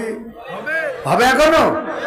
আমার বাংলাদেশে প্রবাসীদের গল্প বলি শোনো, এ গল্প তো কল্পনা নয়, তোমরা কি তা জানো? ও ভাই, এ গল্প তো কল্পনা নয়, তোমরা কি তা জানো? আমার বাংলাদেশের প্রবাসীদের গল্প বলি শোনো। পল্লী গায়ের দুরন্ত ছেলে বাপে ডাকে খোকা, হঠাৎ করে ঢুকলো মাথায় বিদেশ যাওয়ার পোকা। রোগে শোকে ক্লান্ত পিতা খাটার নাই উপায়, বেকার ছেলের এমন কথায় বাবা দিল সাই। ক্ষেতের জমি হালের গরু বিক্রয় করে দিয়ে বাকি টাকা করলো পূরণ মায়ের গহনা নিয়ে। অনেক আশা বুকে বেঁধে ছাড়লো যখন বাড়ি, সে যে কি বেদনা বিধুর ছিড়ল যেন নারী। মায়ে কান্দে, ভাই কান্দে, কান্দে আপন জন, চোখের জলে বুক ভেসে যায়, শক্ত করে মন। এমন মানুষ কোন সে জানা, এমন মানুষ কোন সে জানা, তোমরা কি তা জানো? আমার কালীগঞ্জের প্রবাসীদের গল্প বলি শোনো, আমার ঝিনাইদহের প্রবাসীদের গল্প বলি শোনো। বিমানেতে বসে খোকা জানালারি পাশে নীল আকাশে তাকিয়ে দেখে মায়ের ছবি ভাসি। আসল দিয়ে চোখ মুছে মা প্রভুকে যে বলে, আল্লাহ তুমি ভালো রেখো আমার কোলের ছেলে।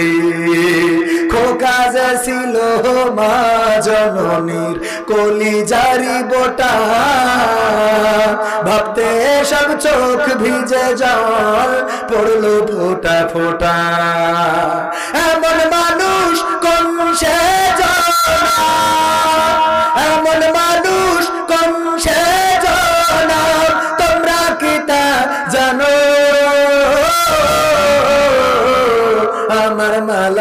এশিয়ার প্রবাসীদের গল্প বলে শোনো, আমার সৌদি আরবের প্রবাসীদের গল্প বলে শোনো। নদ নদী আর সাগর নগর দিয়ে খোকা পাড়ি পৌঁছালো যে অতি সাধের বিদেশের বাড়ি। অনেক কষ্টে মিলল খোকার এমন একটা কাজ, হাড় ভাঙা খাটুনি তাতে সকাল দুপুর সাজ। রোগে শোকে কাজ করে যায়, করে না অবহেলা, আকাশ সমান স্বপ্ন দেখে কাটিয়ে দেয় বেলা। মা জননীর সাথে যখন খোকা কথা কয়, বলে বাবা কেমন আছো জানতে ইচ্ছা হয়। মা গো আমি ভালো আছি, মা গো আমি ভালো আছি, দুঃখ নেই তো কোনো। আমার দামোদরপুরের প্রবাসীদের গল্প বলে শোনো, আমার কালীগঞ্জের প্রবাসীদের গল্প বলে শোনো। হঠাৎ করে বাবা বলে টাকার যে দরকার, তোর মায়েরই বড় অসুখ দেখাবো ডাক্তার। চিন্তায় আমার বাড়ছে আবার তোর বোনেরই নিয়ে, দিনে দিনে হচ্ছে বড় দিতে হবে বিয়ে। তোর ভাইয়েরই লেখা পড়ার খরচ বেড়ে গেছে, দরকার এখন অনেক টাকার, তোর কাছে কি আছে? পাইনি বেতন এখনো খোকা, পকেটটা যে ফাঁকা, তবুও বলে ভেব না বাবা দেব আমি টাকা। এমন মানুষ কোন সে জানা, এমন মানুষ কোন সে জানা, তোমরা কি তা জানো? আমার বাংলাদেশের প্রবাসীদের গল্প বলে শোনো, আমার মালয়েশিয়ার প্রবাসীদের গল্প বলে শোনো। দিন মাস গুনে খোকা এখন পৌঁছালো বছরে, করতে হয় কাজ এখন যে তার 10 তলার উপরে। হঠাৎ করে কি হতে কি যেন হয়ে গেল, 10 তলারই উপর থেকে খোকা পড়ে গেল। আকাশ সমান স্বপ্নগুলো আকাশে গেল উড়ে, দেহ থেকে প্রাণ পাখিটাও গেল যে ভাই ছিঁড়ে। বন্ধুরা যে এসে দেখে রক্তে তর তর, নিথর দেহ পড়ে আছে জমিনের উপর। এমন মানুষ কোন সে জানা, এমন মানুষ কোন সে জানা, তোমরা কি তা জানো? আমার কালীগঞ্জের প্রবাসীদের গল্প বলে শোনো, আমার ঝিনাইদহের প্রবাসীদের গল্প বলে শোনো। পাঠাতে হবে লাশটা দেশে, আপন তো কেউ নাই, বন্ধুরা সব মিলে মিশে করলো এ কাজটাই। শুনে খবর মা জননীর সে কি আহাজারি, মার কান্দনে আকাশ বাতাস হচ্ছে যে ভাই ভারী। অবশেষে খোকার কফিন পৌঁছালো যে বাড়ি, ভাই বোনার গায়ের স্বজনের সে কি আহাজারি। মা জননীকে দে বলে ওরে আমার ছেলে, বিদেশ থেকে কোন দেশে তুই গেলি আবার চলি মাগো আমি সুখানিতে মাগো আমি সুখ কিনিতে জীবন দিছি জানো আমার দামোদরপুরের প্রবাসীদের গল্প বলে শোনো এ গল্প তো কল্পনা নয় তোমরা কি তা জানো ও ভাই এ গল্প তো কল্পনা নয় তোমরা কি তা জানো আমার কালীগঞ্জের ওই প্রবাসীদের গল্প বলি শোনো প্রবাসীদের জীবনের সমস্ত কথা আমি এই একটা গান দিয়ে বলে দিলাম যারা প্রবাসে থাকার পরে স্বামীর টাকা নষ্ট করে ওখানে কত কষ্ট করে ঈদের দিনেও আমার একজন ব্যাংকের অফিসার পরে দেখি প্রবাসীরা পয়লা জামা কাপড় গায়ে দিয়ে ময়লার প্লেট পলিথিন প্লাস্টিক নিয়ে দাঁড়িয়ে আছে ওরা দাঁড়িয়ে আছে সবাই শুধু হাতের দিকে তাকায় যে কোন ব্যক্তি পকেট থেকে বের করে কিছু হাদিয়া দিবে যে প্রবাসী মানুষ এই রোদে দাঁড়িয়ে আছো নাও কিছু হাদিয়া দিলাম এই হাতের দিকে তাকায় ঈদের দিনেও যারা কষ্ট করে পরিশ্রম করে মাথার ঘাম পায়ে ফেলে কয়েকদিন আগে কাতারে গেলাম যাওয়ার পরে একজন প্রবাসী এসে বলছে হুজুর গো আপনার সাথে আমি একটা ছবি তুলবো আমি বললাম আপনি উঠান আমিও আপনার সাথে একটা উঠাবো বলছে না হুজুর আমি আপনার সাথে উঠাবো কিন্তু আপনি আমার সাথে উঠাতে পারবেন না আপনি উঠাবেন না এটা আমার দাবি বললাম কেন বললো হুজুর আমার দিকে তাকিয়ে দেখেন কি অবস্থায় আছি এটা যদি আপনি ছেড়ে দেন আপনাকে অনেকেই চেনে এই ছবিটা আমার পরিবারের কাছে পৌঁছে যেতে পারে আমার পরিবার দেখলে কষ্ট পাবে আসলে ওই মানুষটার গায়ে যে জামা ছিল আমাদের দেশের ফকিরেরাও এত ছেঁড়া জামা গায়ে দেয় না পরনে যে প্যান্ট ছিল আমার দেশের নায়িকারাও এত ছেঁড়া প্যান্ট পরে না এত ছেঁড়া প্যান্ট যে আমার দেশের নায়িকারাও পরে না এই দেখেন এই চেয়ারম্যান হাসছে ছিঁড়া প্যান্ট নায়িকারা পরে না ভাইয়েরা আমার এই জন্য প্রবাসীরা টাকা পাঠায় দেশের অর্থনীতিকে শক্তিশালী করার জন্য সুতরাং সেই প্রবাসীদের টাকার যত যত ব্যবহার হওয়া দরকার আজকালকার নারীরা সেটা তো করে না বরং টাকা কালীগঞ্জের ব্যাংকের তো তুলে ভানাসি ব্যাগ একটা নিয়ে কসমেটিক্সের দোকানে যেয়ে বলে আইসি কয় ভাবি এতদিন পরে রে কয় দেখো তোমার ভাই এতদিন টাকা পাঠাইলো না এই জন্যই আসতে পারি এলাম নারী আছে না নাই আমি গেলাম ফেয়ার এন্ড লাভলি কেনার জন্য 12 বাজার কসমেটিক্সের দোকানদার বলছে হুজুর অরিজিনালটা নেবেন না ডুপ্লিকেটটা বললাম ওয়াজ করি টাকা তো একবার কম পাইনি আপনি ভালোটাই দেন হঠাৎ করে দুইটা মহিলা এসেছে বলছে হুজুর একটু সাইড দেন তা বলছে তো আমার ফেয়ার এন্ড লাভলি দেন আমি নিয়ে চলে যাই তা বলছে আপনি ফেয়ার এন্ড লাভলি মাখবেন কেন সারা মুখী তো দাড়ি আমি বলছি দাড়ি নাই আমার উঠেছে আমার বোধ তো উঠিনি আমার বউ না হয় মেঘ পানের আমি একটু খাইয়ে দেখ পানে এত মাখলাম পরিষ্কার হইলাম না ফেয়ার এন্ড লাভলি যদি পরিষ্কার বানাইতে পারে তাহলে আফ্রিকায় যাইয়ে বেচো কথা কয় না ফেয়ার এন্ড লাভলি আফ্রিকায় বেচার দরকার আছে না নাই ফেয়ার এন্ড লাভলি দিয়ে যদি মানুষ পরিষ্কার হয়ে যেতো রে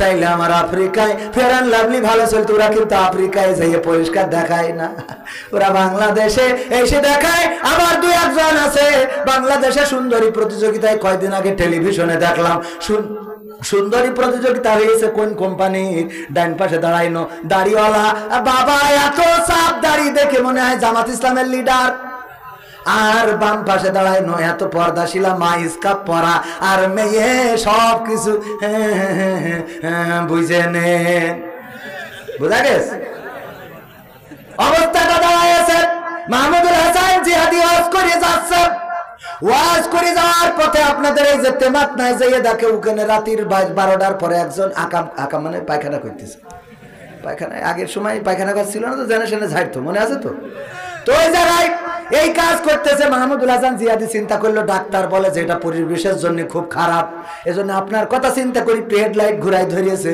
যে দেখি ও যেন লজ্জা পেয়ে আর কোনোদিন এই কাজ না করে। ওই এত লজ্জা পেয়েছে যে লুঙ্গি তুলে মুখ ঢেকে বসে রয়েছে, যে নিচের তো যাওয়াই হোক, উপরের তো যেন কিছু না হয়।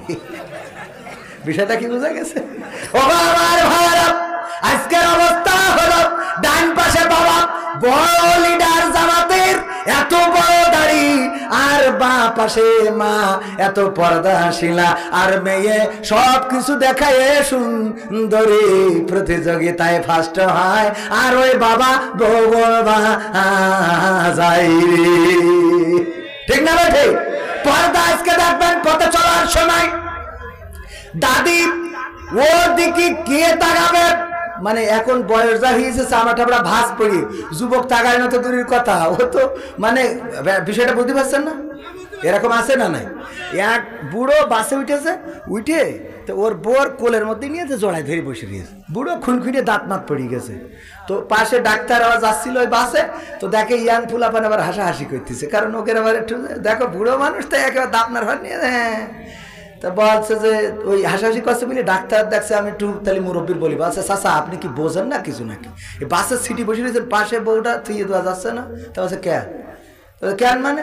তারপর তুমি বলে লেখাপড়া কিছু শেখো না? তাহলে শিখিনি মানে আমি ডাক্তার? তারপর তাহলে তুমি এরা মূর্খের মতো কথা কেন?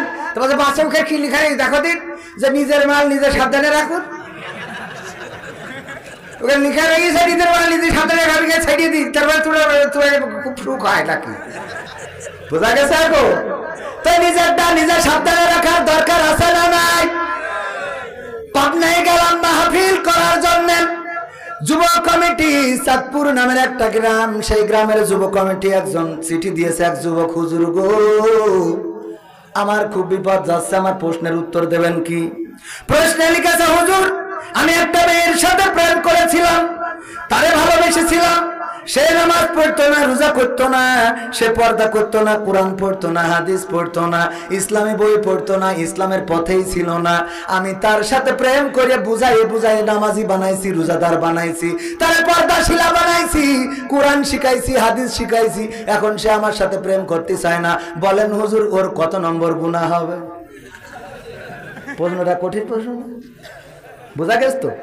আমি বললাম খাল কেটে তো কুমির তুমি ডেকে নিয়ে আইসাও, কথা কয় না? খাল কেটে কুমির কেন তুমি ডেকে নিয়ে আইসাও? আমি বুঝাই দিই। ওগো আমার ভাইয়েরা, কোরআনে আছে আল্লাহ বলছেন ওয়া করনা ফি বুয়ুতিকুন্না ওয়ালা তাবাররাজনা তাবাররুজাল জাহিলিয়াতিল উলা। ওগো নারীরা তোমরা পর্দার মধ্যে থাকো, জাহিলি যুগের মেয়েদের মতো সেজেগুজে নিজেদেরকে প্রদর্শন করে বেড়ায়ো না। কথাটা কার?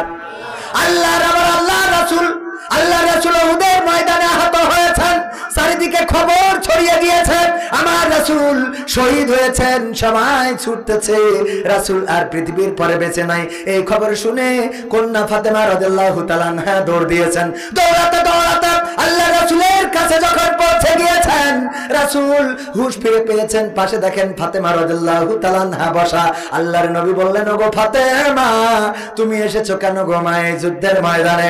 ফাতেমা বললেন, ওগো আল্লাহর নবী, ওগো আমার পিতা, আপনি তো এতিম, আপনি দিনের দাওয়াত দেওয়ার কারণে মক্কায় আপনাকে টিকতে দিল না, হিজরত করে মদিনায় আসলেন। আবার এই মদিনায় আসার পরেও কত ষড়যন্ত্র, বদরের যুদ্ধ গেল, আবার উহুদের যুদ্ধ এসে গেল, এই যুদ্ধে আপনি আহত হয়েছেন, চারিদিকে খবর ছড়িয়ে গিয়েছে আপনি ইন্তেকাল করেছেন, শহীদ হয়েছেন। আমি এটা শোনার পরে নিজেকে কন্ট্রোল করতে পারি নাই, ওগো নবী এই জন্য আমি ছুটে এসেছি। আল্লাহর নবী বলেন, ওগো ফাতেমা এমন একটা সময় বললেন যে সময় আল্লাহর রাসূল আহত, মাথার হেলমেট ভেঙে মাথায় ঢুকে গিয়েছে, দান মোবারক, শহীদ হয়েছে। এই আহত অবস্থায় আল্লাহর রাসূল বললেন, ফাতেমা তুমি কি জানো তোমার বোরখার মধ্যে একটু ছেঁড়া জায়গা আছে, যেই ছেঁড়া জায়গা দিয়ে তোমার গায়ের রং দেখা যায়। আল্লাহর নবীর কন্যা বললেন, ওগো নবী গো আমি জানি আমার বোরখাটা ছেঁড়া, আমি যখন মসজিদে নববীর কাছ থেকে আমার বাড়ি থেকে উহুদের প্রান্তরে রওনা হয়েছিলাম, তখন আমি ছেঁড়া জায়গাটা মোট করে ধরে নিয়ে এসেছিলাম। ওগো রাসূল আমার এই ছেঁড়া জায়গা দিয়ে পৃথিবীর কোন মানুষ আমার গায়ের রং দেখতে পারে নাই। আল্লাহর নবী বললেন, ওগো ফাতেমা শুনে নাও, যদি তোমার এই ছেঁড়া জায়গা দিয়ে, তোমার বোরখার ছেঁড়া জায়গাটা দিয়ে তোমার গায়ের রং কেউ দেখে ফেলতো, পৃথিবীর কোনো বেগানা পুরুষ যদি দেখে নিত, আমি আল্লাহর নবী পরকালের ময়দানে তুমি আমার কন্যা এই পরিচয়টা দিতাম না। আমি বললাম এই ঘটনা যখন কোন মেয়ে পড়ে ফেলে অথবা জেনে ফেলে, সে যদি আমল করে, বলেন দেখি সে কি আর প্রেম করতে পারবে? সে কি আর ওই কফি খাইতে যাইতে পারবে? লাইলাতুল ভ্যালেন্টাইন ডে কি করতে পারবে?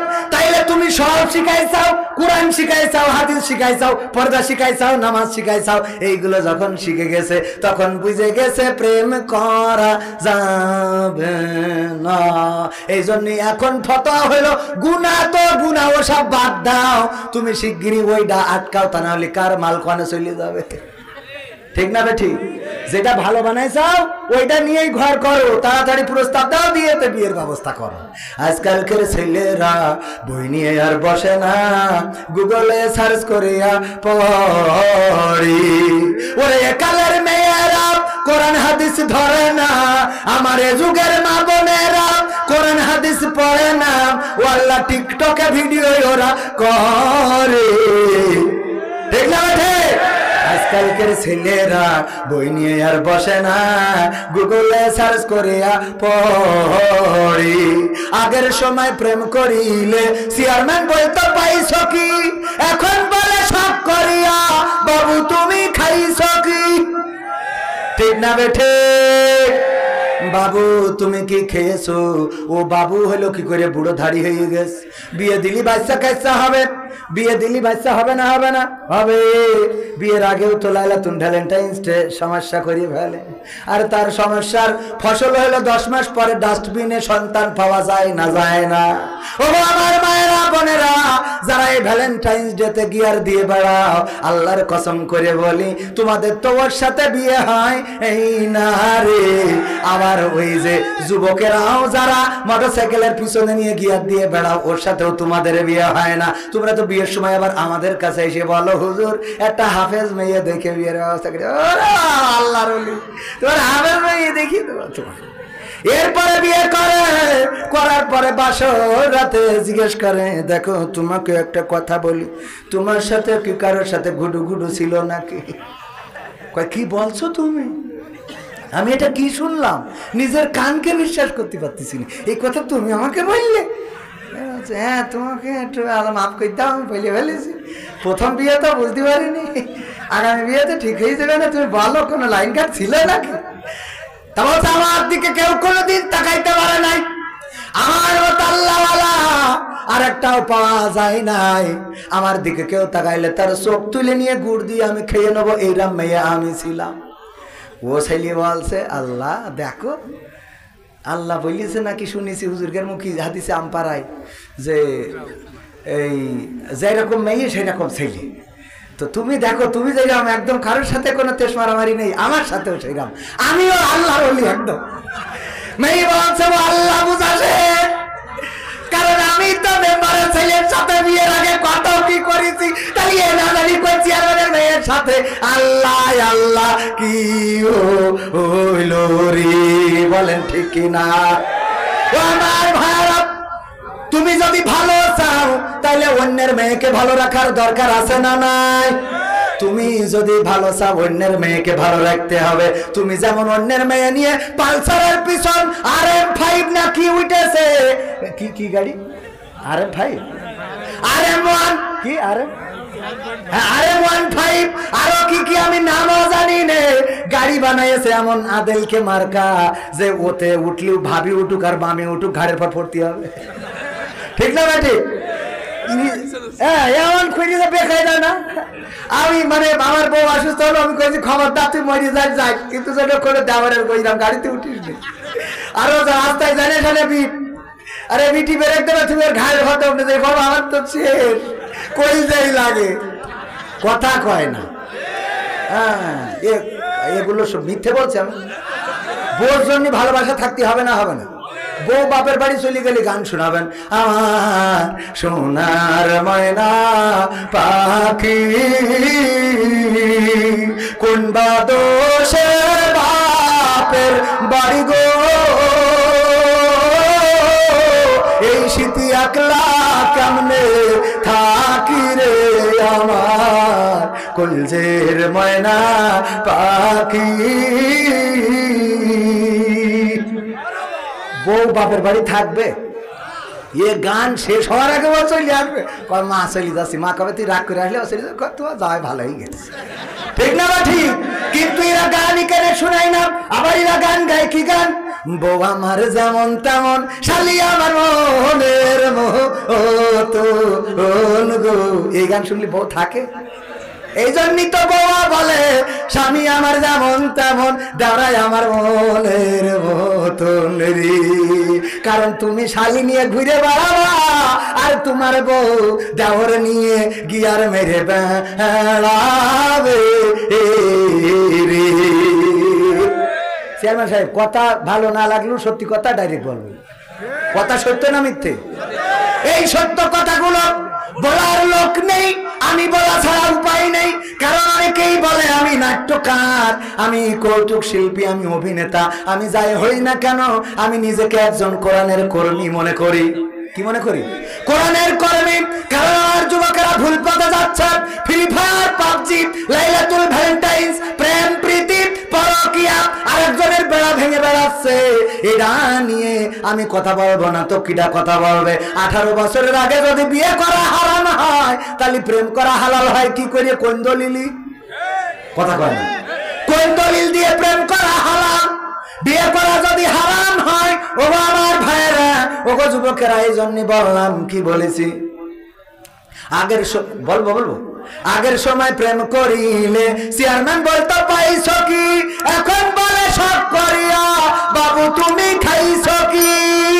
লজ্জা শরম নাই, আইলাম কোন জামানাই, লজ্জা শরম নাই, আইলাম কোন জামানাই, ভবিষ্যৎ দেখি অন্ধকারে। আজকালকের ছেলেরা বই নিয়ে আর বসে না, ও বাবা গুগলে সার্চ করিয়া পড়ে। নতুন করে হয়েছে চালু এ আবার কোন ট্রেন্ড? আমার সেক্রেটারি সাহেব খুব ভালো পরিচয় হয়েছে না হয় নাই, হঠাৎ করে দেখি ঝিনেদাই, ওনার পিছনে একজন রয়েছে মোটরসাইকেলের উপরে। আমি বললাম কিডা? ভাবি সাহেব নাকি? বলছে না। তাই বলছি তাহলে কিডা? পরিচয় করাই দিলে এই আমার গার্লফ্রেন্ড। সহ্য না করে পারা যায়? আছে না নাই? তবে আমার সেক্রেটারির না, এটা উদাহরণ দিলাম। পাগল, এটা হইলো উদাহরণ। উনার আজ আমার ম্যাডাম আছে না মাহফিল? নাই তো, তাহলে অসুবিধা নেই। থাকলে ঝামেলা হয়ে যাচ্ছে, দেখা গেল ওয়াজ একদম জায়গায় পড়ে গেছে, এমনও হয়ে যাচ্ছে। খেলা হবে। এখন মনে মনে বলছে, আহারে খাল কেটে কুমির তো আমি ঢেকে বসাইছি। ও তো চলে যাচ্ছিল, ভালোই হচ্ছিল। হ্যাঁ, মনে মনে বলছে কেন বসালাম, আমার ঘরের কথা বলে দিল রে। নতুন করে হয়েছে চালু এ আবার কোন ট্রেন্ড? পরিচয় করাই দেখি এই আমার গার্লফ্রেন্ড। শুধু ওরা না, মহিলারাও আছে, নারীরাও আছে। নতুন করে হয়েছে চালু এ আবার কোন ট্রেন্ড? পরিচয় করাই দেখি এই আমার বয়ফ্রেন্ড। শরমের মাথা খাইয়া গেছে ওরা পাগল হইয়া, শরমের মাথা খাইয়া গেছে সব পাগল হইয়া, ভবিষ্যৎ দেখি অন্ধকারে। আজকালকের ছেলেরা বই নিয়ে আর বসে না, গুগলে সার্চ করে পড়ে। ওরে কালীগঞ্জের মা বোনেরা কোরআন হাদিস ধরে না, ওয়াল্লা টিকটকে ভিডিও ওরা করে। আছে না নাই?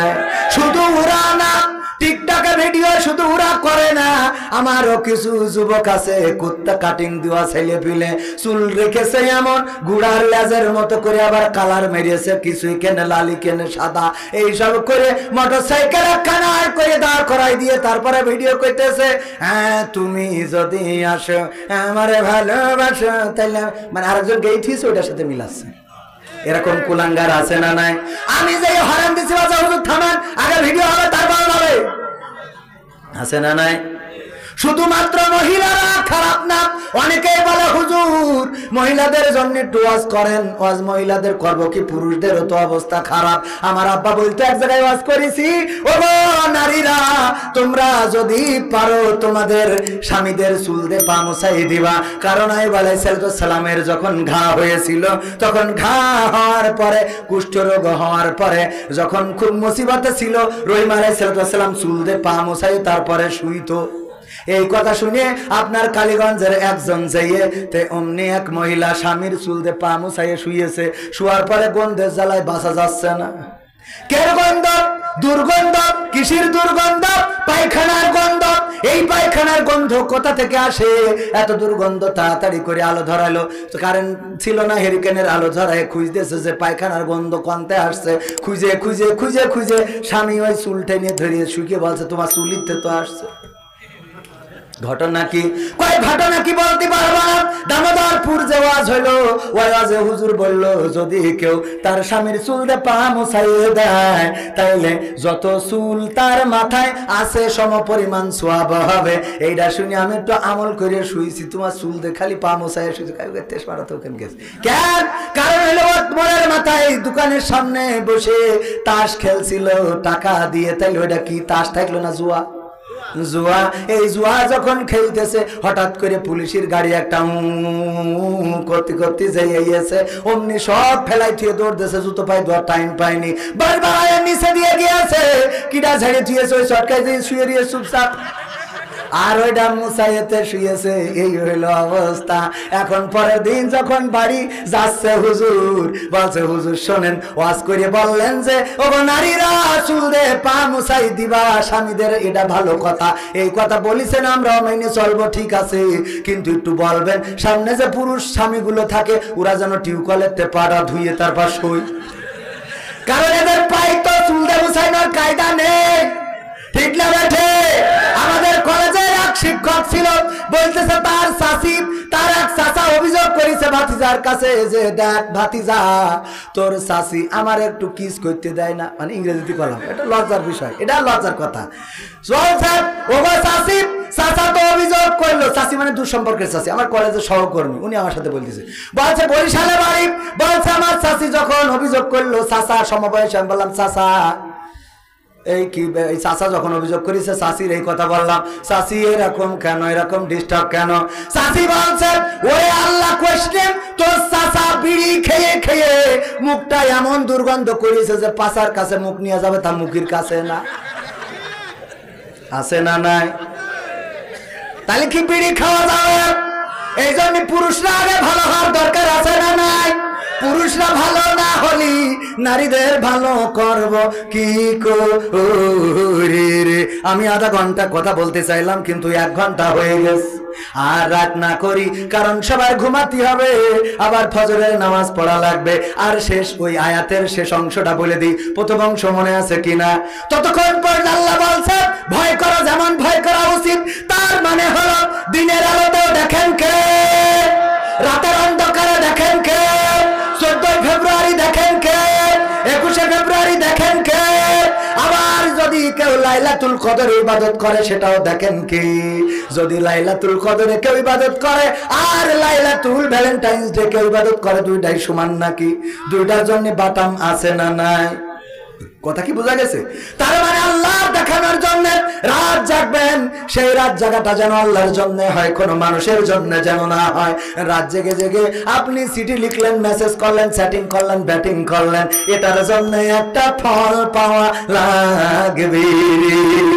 আর যদি তাহাজ্জুদ পড়েন, রাত জেগে যদি ইবাদত করেন, আল্লাহর কাছে উঠে যদি কাঁদতে পারেন, ওগো আল্লাহ আমি বড় কষ্টে রয়েছি, ঋণগ্রস্ত আছি, অভাবগ্রস্ত আছি, ওগো আল্লাহ তুমি অভাব দূর করে দাও। ওগো আমার ভাইরা, আল্লাহর কসম করে বলি, আমার বাবা যেহেতু এই অঞ্চলে এসেছিলেন, জীবনের শেষ মাহফিলটাও ছিল আপনার অঞ্চলে, আমি একটু বাবার কথা যদি 5টা মিনিট বলি কষ্ট হবে নাকি? বাবার কথা তো বলি না, কারণ বাবার কথা বলার জন্য আসি না, কিন্তু এখানে বলতে চাই এই জন্যে, যখন উপস্থাপনা করছিল তখন আমার কলিজাটা ফেটে যাচ্ছিল। এই মঞ্চে, এই স্টেজে, এই চেয়ারে আমার বাবা একদিন ওয়াজ করে গিয়েছেন। আমার আব্বার জীবনের সর্বশেষ মাহফিলটা ছিল, সেই মাহফিলে আল্লাহ রাসূলের একটা হাদিস বলেছিলেন। আল্লাহ রাসূল নামাজ শেষ করে মুখটা ঘুরিয়ে দিলেন, দিয়ে বললেন, ওগো আমার সাহাবীরা, তোমরা বলো দেখি মৃত্যুকে কে কিভাবে চিন্তা করো। একজন সাহাবী বললেন, ওগো রাসূল, আমি চিন্তা করি আজকে ফজরের নামাজ আদায় করেছি, আগামী কালকের ফজরের নামাজ আমার কপালে আর নাও জুটতে পারে। আল্লাহর নবী বললেন, তুমি তো বড্ড দুনিয়াদার, তোমার তো দুনিয়ার চিন্তা বেশি। আল্লাহ রাসূলের একজন সাহাবীকে বললেন, তুমি বলো তুমি দুনিয়াকে কেমন ভাবে চিন্তা করো। ওই সাহাবী বললেন, ওগো রাসূল, আমি চিন্তা করি আমি আজকে জোহর আসরের নামাজ আদায় করেছি, আমার কপালে আর মাগরিবের নামাজ নাও জুটতে পারে। আল্লাহ রাসূল বললেন, তুমিও তো দুনিয়াদার, তোমার দিয়েও হবে না। আরেকজন বলো দেখি, আরেকজন দাঁড়িয়ে বলল, রাসূল গো, আমি চিন্তা করি আজকে মাগরিবের নামাজ আদায় করলাম, ফরজ নামাজ আদায় করা হয়ে গেছে 3 রাকাত, আর 2 রাকাত যে সুন্নাত পড়ব এই সময়টাও আমি আর নাও পাইতে পারি। আল্লাহ রাসূল বললেন, তুমিও তাদের থেকে মোটেও আলাদা নও, আলাদা নও। ওগো আমার সাহাবীরা, তোমরা এমন চিন্তা কেন করো না? তোমরা ডান দিকে নামাজে সালাম ফিরিয়েছো, আল্লাহ যদি না চায় তাইলে বাম দিকে সালাম ফেরানোর সৌভাগ্য আর তোমার নাও হইতে পারে। এই ওয়াজটা ছিল আমার আব্বার জীবনের শেষ ওয়াজ, শেষ রাতের ওয়াজ। আপনার পাশে বেথুলি গ্রামে যে রাস্তা দিয়ে যা আসছিলাম, মনে হচ্ছিল হয়তো শেষ ওয়াজ করে ওই রাস্তা দিয়েই আমার আব্বা শেষ দিনটা ফিরে গিয়েছেন। যখন কালীগঞ্জ দিয়ে যায় 12 বাজারের সামনে গেলেই ওই জায়গায় রাস্তাটার কথা মনে পড়ে যায়। এই রাস্তাটাই আমার আব্বা পড়েছিলেন, রক্তের দাগ দেখেছিলাম, লাল রক্তগুলো রৌদ্র তাপে কালো হয়ে গিয়েছিল। শুধু তাই নাই, যখন আমি কালীগঞ্জ থানাতে গিয়েছিলাম আর কোনোদিন ওই থানার চত্বরে যায় নাই, কোনোদিন ওই থানার কাছে আমি যাই নাই, কারণ ওই থানার চত্বরটা এখনো হৃদয়ের চোখ দিয়ে দেখি। যেই বাবা আমার মাইকের আওয়াজ এত কণ্ঠস্বর শোনা যেত, এত সুন্দর করে ওয়াজ করত, সেই বাবার কণ্ঠটা থেমে গেল। আমি বাড়ি থেকে যখন রওনা দিয়েছিলাম, বারবার অনেকেই বলছিল যে মাস্টার আব্দুল সামাদ মারা গেছে। আমাকে নিয়ে যে যখন যশোরে লাশের সারিতে আমার আব্বাকে খুঁজছিল, আমার সাথে যিনি ছিলেন নাম নজরুল ইসলাম, আমি তাকে বললাম, লাশের সারিতে কেন আব্বাকে খোঁজেন? একটু কি আহত মানুষদের মাঝে খুঁজা যায় না? হয়তো এখনো বেঁচে আছে, এখনো হয়তো পাওয়া যেতে পারে গো, কেন লাশের মধ্যে খোঁজেন? ওখান থেকে যখন 12 বাজারে আসলাম, আসার পরে দেখলাম রাস্তায় রক্তের দাগ। নিয়ে গেল 12 বাজারের ক্যাম্পে, যেয়ে দেখলাম আব্বার ভাঙা মোটর সাইকেলটা পড়ে আছে। সেই মোটর সাইকেলটা মারা যাওয়ার মাত্র 2-3 মাস আগে কিনেছিলেন, সেই শখের মোটর সাইকেলটা ভেঙে পড়ে আছে। বললো একটা থানার সামনে গেলাম, শীতের দিন, জানুয়ারি মাসের 5 তারিখ। দেখলাম গায়ে দেয়া শীতের চাদরটা দিয়ে লাশটা বাঁধা, রক্তাক্ত শরীর, কান দিয়ে রক্ত বেয়ে বেয়ে পড়ছে। আব্বা বলে ডাক দিলাম, চিৎকার করে আর কোনো আওয়াজ দিল না। সেই থেকে আজ পর্যন্ত আব্বার মতো ছায়াটা পাইলাম না। আব্বাকে হারালাম, কত কষ্ট। যারা বাবা হারিয়েছে তারা জানে বাবার ছায়াটা কত বড়। এই হাত দিয়ে ঢাকা গার্মেন্টসে কাজ করেছি, পরিশ্রম করেছি। এই হাত দিয়ে যখন আমি কলেজের বেতন পরিশোধ করতে পারি নাই, এক হোটেলে গেলাম 30 টাকা বেতনে কাজ করার জন্য। একজন মহিলা আমাকে দেখে বললেন, তুমি থালা বাসন মাজবা, এটা তো হয় না, তুমি দাঁড়িয়ে থাকো, আমি মেজে দিই। বিকালবেলা 30 টাকা নিয়ে তুমি চলে যেও। আমার মা কলেজের ফিটাও দিতে পারেন নাই। আমি ঢাকা গার্মেন্টসে কাজ করেছি, মালয়েশিয়াতে জব করেছি, 2 হাতে পরিশ্রম করেছি। আল্লাহর কাছে একটা ফরিয়াদ করতাম, ওগো আল্লাহ, তুমি আমাদের একটা ঋণ মুক্ত জীবন দিও, একটা সম্মানের জীবন দিও, একটা ইজ্জতের জীবন দিও। তোমার কাছে কোনো চাওয়া নাই, কোটি টাকার মালিক হতে চায় না, বড় প্রাসাদ থাকবে চায় না, অনেক অর্থওয়ালা হবো এটা চাই না। তোমার কাছে চাই একটা সম্মানজনক জীবন দিও। চাইলাম কার কাছে? আল্লাহর কাছে। দিয়েছে না দেয় নাই? আল্লাহর কাছে চাইলাম, আল্লাহ দিল। এটা শুধু আমার স্মৃতিটা আপনাদের সামনে বললাম। শুধুমাত্র যুবকেরা যারা ভুল পথে যাও, যারা খারাপ পথে যাও, আল্লাহকে ডাকো, আল্লাহকে খোঁজো, আল্লাহকে পেয়ে যাবা। আল্লাহ রাব্বুল আলামিন যদি তোমার জন্য হয়ে যায়, পৃথিবীর আর কোনো কষ্ট তোমার থাকবে, পৃথিবীর কোনো ব্যথা থাকবে না, পৃথিবীর কোনো বেদনা থাকবে না। যেমন ছিলেন ইব্রাহিম আলাইহিস সালাম, যখন আগুনের মধ্যে ফেলা হচ্ছে, নিজের আপন পিতাও ওই রশি ধরে টানতেছে রাসূলকে ফেলার, নবীকে ফেলানোর জন্য, ইব্রাহিমকে বাঁচানোর জন্য ফেরেশতারা আসলেন। ইব্রাহিমকে বললেন, ও ইব্রাহিম, যদি অনুমতি দিতে আমরা সাহায্য করতাম। ইব্রাহিম বললেন, না, আমি তোমাদের অনুমতি দিতে চাই না, তার আগে শুনতে চাই, বলো দেখি তোমরা নিজেরা এসেছো নাকি আল্লাহ পাঠিয়েছে? বলল, আল্লাহর কাছ থেকে অনুমতি নিয়ে এসেছি। ইব্রাহিম আলাইহিস সালাম বললেন, ওগো ফেরেশতারা, তোমরা যে আল্লাহর কাছ থেকে এসেছো, সেই আল্লাহ তোমাদের থেকে আমার অবস্থাটা আরো ভালো জানি। মুসা আলাইহিস সালাম নদীর কিনারায়, সাহাবীরা বললেন, এখন ফিরাউনের বাহিনীর পায়ের নিচে পড়ে মরতে হবে, না হলে পানিতে ডুবে মরতে হবে। মুসা বলল, চিন্তা করার কোনো কারণ নাই, কারণ আমাদের অভিভাবক কে? আল্লাহ রাব্বুল আলামিন। আল্লাহ বললেন, মুসা বসে আছো কেন? কয়, কি করতাম, নদী তো পার হইতে পারবো না, এত আমার 12টা গোত্র নিয়ে কেমন কি করবো গো আল্লাহ? আল্লাহ বলল, হাতের লাঠিটা দিয়ে কি করো? কয়, পাতা পাড়ি, ছাগলের পাতা খাওয়ায়, রাস্তা থেকে পাথর সরায়, মাঝে মাঝে এটার সাহায্য নিয়ে হাঁটা চলাফেরা করি। আল্লাহ বলল, বাড়ি দাও নদীতে একটা। বাড়ি দিল, রাস্তা হইল কয়টা? 12টা রাস্তা হয়ে গেল, সেই রাস্তায় পার হয়ে গেল। আর ফিরাউন এসে বলল, এইটা আমার স্বপ্ন ছিল, এই রাস্তা আমি বানাইছি, নাও ঢোকো, কোনো অসুবিধা নাই। যেই ঢুকলো মাঝামাঝি গেল, আর অমনি খেলা ফাইনাল হয়ে গেল। বলেন ঠিক কিনা?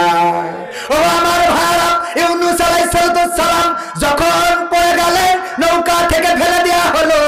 নৌকা থেকে ফেলে দেওয়ার পরে উনি কি টিরাকে উঠেছিল নাকি? নৌকাতে ফেলে দিল, টিরাকে উঠিল না? ওটা নাই, বরং উনি মাছের পেটের মধ্যে চলে গেল।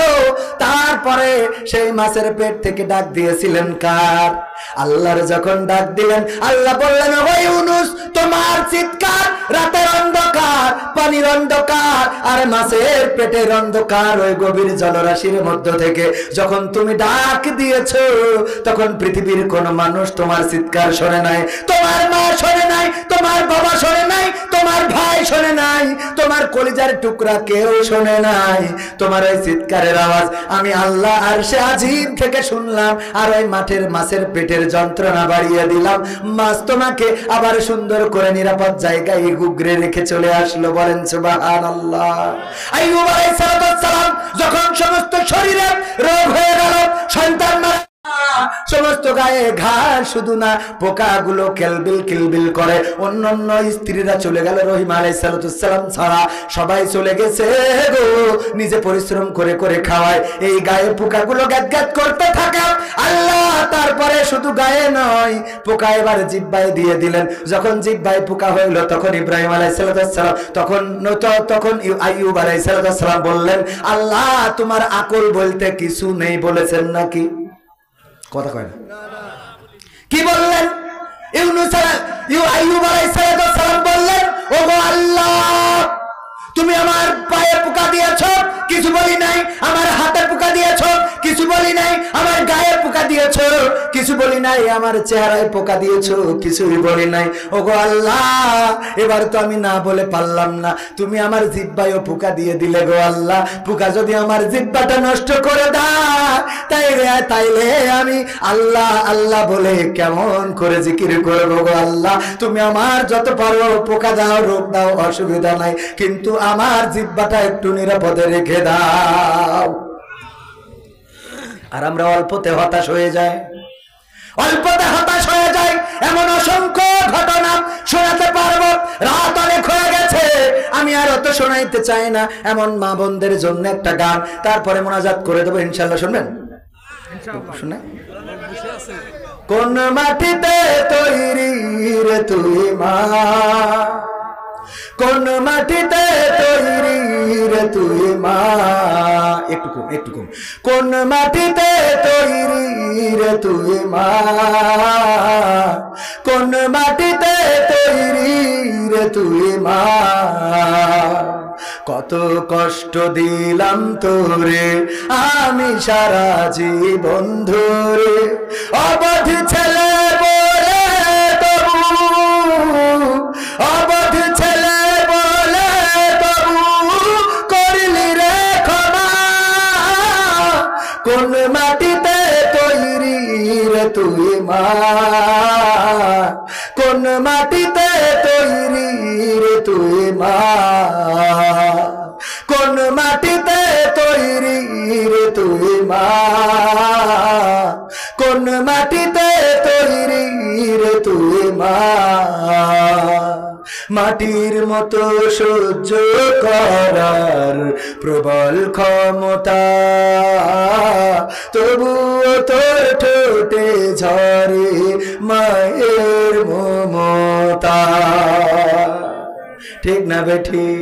মাটির মতো সহ্য করার প্রবল ক্ষমতা, তবুও তোর ঠোঁটে ঝরে মায়ের মমতা। তিন ভুবনের স্বর্গ শুধু, তিন ভুবনের স্বর্গ শুধু তুই তো আমার মা। অবধ ছেলে বলে তবু করলি রে ক্ষমা। কোন মাটিতে তৈরি রে তুই মা, কোন মাটিতে তৈরি রে তুই মা, কোন মাটিতে তৈরি রে তুই মা, কোন মাটিতে তৈরি রে তুই মা। আবার যদি কখনো মা জন্ম আমি পাই, সব জন্মেই তোর কোলে মা সুখের মরণ চাই।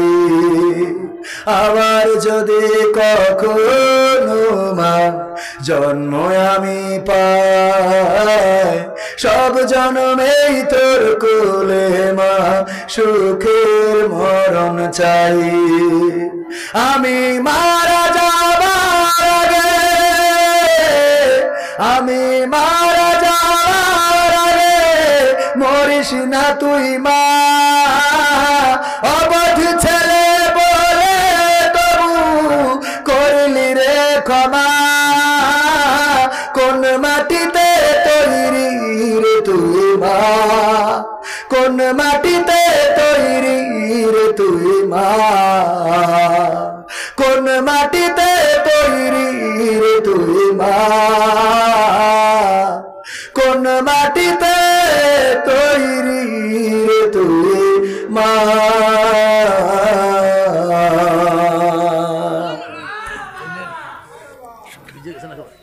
সবাই আর কোনো চাওয়া পাওয়া নেই, তো ঘুমাতে হবে। চেয়ারম্যানের চোখে ঘুম এসে গেছে অলরেডি। আরে সবাই দূরতে প্রেম পড়েন আল্লাহ। আলহামদুলিল্লাহ, আলহামদুলিল্লাহ, শুক্রিয়া। আমার ভাইজানের নাম কি যেন?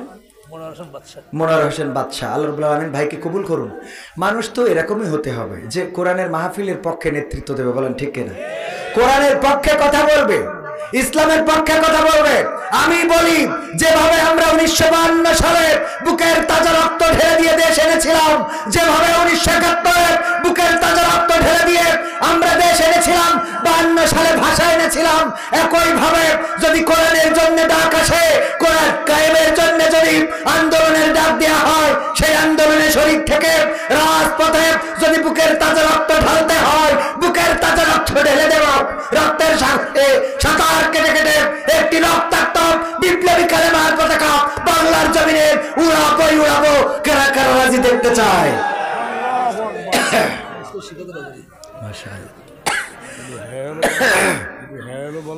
এই হ্যালো ডাক্তার বলছে এই হ্যালো মাহফিলে এই হ্যালো বলা টোটালি ছেড়ে দিছি, কারণ ওই যে পরে যে আবার কাটি করে কয় হুজুর দেখেন মাহফিলে উঠে বলে এই হ্যালো। আমি দেখেন এতক্ষণ কথা বলেছি এই হ্যালো বলা লেগেছে। এই হ্যালো বলি আমার যুবকদের জন্য, ওদের ভুল পথ থেকে ভালোর পথে ফিরে। তুমি পাকামো করবো, আমি এই হ্যালো করবো না মানে তোমার লাগে কেন? তোমার কেন জলে রে বন্ধু, তোমার কেন জলে?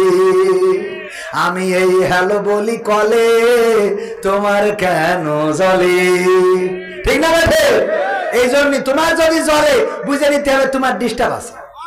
তুমি ওই যে বিয়ে করার আগে তুমি গর্ভবতীর ঘোষণা দিবা, আর আমি পরিমণির কাছে ফোন দেবো না, পাকাবো পাইছেন? ঠিক না ভাই? ঠিক। বিয়ের আগে বাচ্চা হবে কেন? বাচ্চা তো বিয়ের পরে হতে হবে, ঠিক আছে না শোনা? এই জন্য আমার ফোন কল গুলো তুমি ব্রিজের মধ্যে রড ঢুকাই দেবা, আমি কব না, তা তো হবে না। বইয়ের মধ্যে তুমি ট্রানজিন্ডার ঢুকাবা, আমি বলবো না, তা তো হবে। খেলা হবে, ঠিক না? আমি যতদিন আছি ততদিন খেলা হবে, এই খেলা থামানো যাবে না। যাবে? এই খেলা থামানো যাবে না।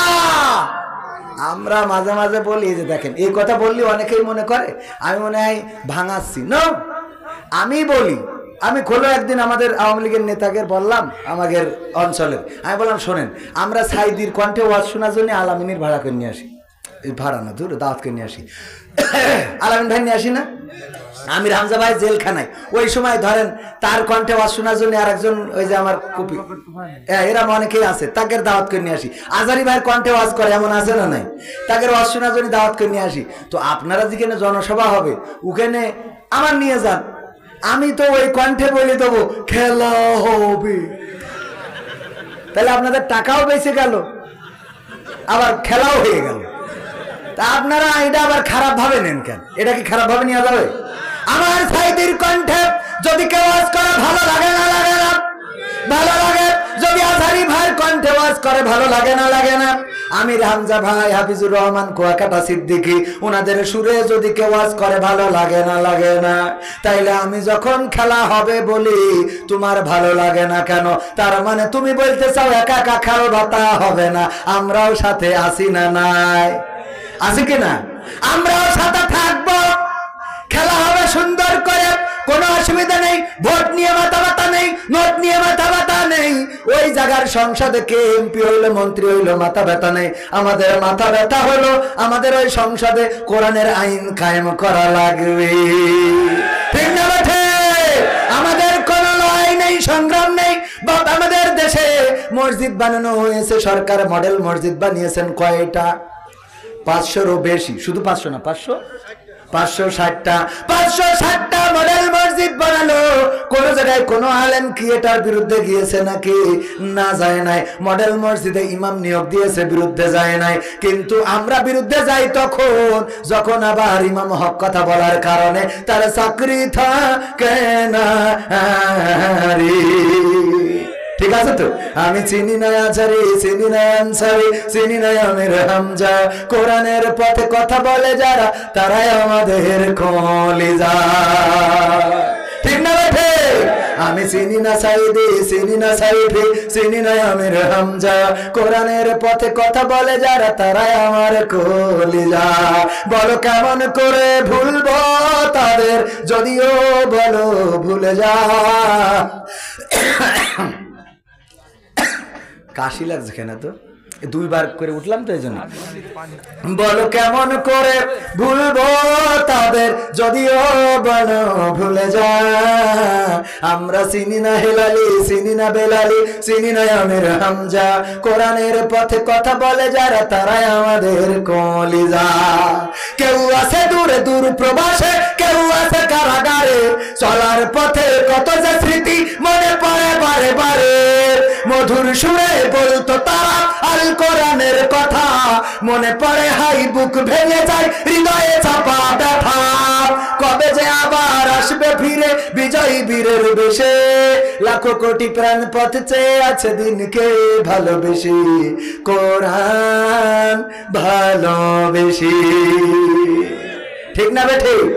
বাকিটা আর একদিন শোনাবো। 24 তারিখে যে মাহফিল আছে ওখানে আসবেন, শোনাবো। আজকে আর না, অনেক রাত হয়ে গেছে। চেয়ারম্যানেরও কষ্ট আছে আর আমারও কষ্ট আছে। ওয়াজ করতে হয়, 2 পাশে আমার 2 ভাই বসে আছে। সব দিক তো ঠিক রাখার দরকার আছে না নাই? মাঝে মাঝে একটু বেতাল হয়ে যায়। একবার এক জায়গায় যে চেয়ারম্যান পাশে বসে আমি সরকারের যত উন্নয়ন আছে সব তুলে ধরেছি, সব বলা শেষ। পদ্মা সেতু করেছে, মেট্রো রেল করেছে, মডেল মসজিদ করেছে, রাস্তা 4 লেন করেছে। আমার সিঙ্গাপুর দেখা যায় যদি চট্টগ্রামে জাতি চাই, এসব সব বলা শেষ। এবার মুনাজাতের সময় পাশ থেকে বলছে, হুজুর খালেদা জিয়া অসুস্থ, একটু দোয়া করে দেন। তা আমি বলছি কেন? তা বলছে আমি বিএনপি চেয়ারম্যান। সহ্য না করে পারা যায়। আমি বললাম সেই ধরে উন্নয়ন উন্নয়ন উন্নয়ন করলাম, আর এখন বলেন বিএনপি চেয়ারম্যান এতক্ষণ কনে ছিলেন। এই জন্য এখন উঠে আগে খোঁজ খবর নিই যে আছে কিনা, আবার পাশ করি না ফেল করি তাও শুনে নি, মার্কা কন্ডে তাও শুনে নি, ঠিক আছে না? এবার ভাইজান ডাইন পাশে উন্নয়নের দরকার আছে না নাই? এইদিকে উন্নয়ন আর এইদিকে রাস্তা ভাঙা, আমার মাঝখান তো জাতীয় আছে, ঠিক না ভাই? ঠিক। আমাদের তো কোনো লাইন নেই ভাই। একজন ওই হেল্পার সিকুন রাস্তা দিয়ে টিরাক ঢুকাইছে, হেল্পারের বলছে হেল্পার তুই দেখ একদম রাস্তা সিকুন, খানায় যেন না পড়ি। তো বলছে ডানি রেখে যেই ডানি রাখছে সেই ওই মুখে চলে যাচ্ছে। তা বাচ্চা ভাই বাইরে রেখে আবার যে বাইরেছে ওই খানার মধ্যে যাচ্ছে, এই ডানি রেখে আবার ওইখানে, আবার যে বলছে বাইরে রেখে আবার ওই খানা, এই করতে করতে হঠাৎ করে খানার মধ্যে যাই চলে গেছে। বলছে যেমনি ভালো সেমনি রেখে, যেমনি ভালো সেমনি রেখে। এখন আমার আজকে সে ডানি রেখে বাইরে যেমনি ভালো সেমনি রেখে। বুঝা গেছে ভাই? দুরূদ ইব্রাহিম পড়েন, আল্লাহুম্মা সাল্লি আলা মুহাম্মাদ ওয়া আলা আলি মুহাম্মাদ কামা সাল্লাইতা আলা ইব্রাহিম ওয়া আলা আলি ইব্রাহিম ইন্নাকা হামিদুম মাজিদ। আল্লাহুম্মা বারিক আলা মুহাম্মাদ ওয়া আলা আলি মুহাম্মাদ কামা বারাকতা আলা ইব্রাহিম ওয়া আলা আলি ইব্রাহিম ইন্নাকা হামিদুম মাজিদ। আপনি এলো? ও আচ্ছা ভাইরা আমার, হ্যাঁ। আর এই যে বই আছে, এই বইয়ে সব গান লেখা আছে, 101টা গান। তুমি যার লাগিয়া এমবি ভরো, তার তো বাটন ফোন। ওরে কেমন করে বুঝবে রে সে, ডিজিটাল তোর মন। তুমি যার লাগিয়া এমবি ভরো, তার তো বাটন। এই গান কেন গাইছি এটা দেখলি বুঝবেন। তারপরে আরো অনেক গান আছে, টাকা নিয়ে গান আছে, কুরবানি নিয়ে গান আছে, রোজা নিয়ে গান আছে, ঈদ নিয়ে গান আছে, প্রবাস নিয়ে গান আছে, মুসলমান নিয়ে গান আছে। এই যে দেখেন আমি মাঝে মাঝে এখানে গান লেখা আছে, মুসলমানে দ্বন্দ্ব করা চলবে না, সীসা ঢালা প্রাচীর হবে কখনো তা টলবে না। কে আমি, কে বিএনপি, কে জামাত ইসলাম, এটা আমাদের নাই পরিচয়, মুসলিম মোর নাম, ঠিক না রে? ঠিক। আজকে কোন দলের ভাগাভাগি আছে? উনি আওয়ামী লীগ, উনি বিএনপি, আমি মাঝখানে আসি নারকেলের কি পিঠে কয় ওর মধ্যে। তো যাই হোক, এইভাবে অনেকগুলো গান সব শোনাবো কখন রাতে।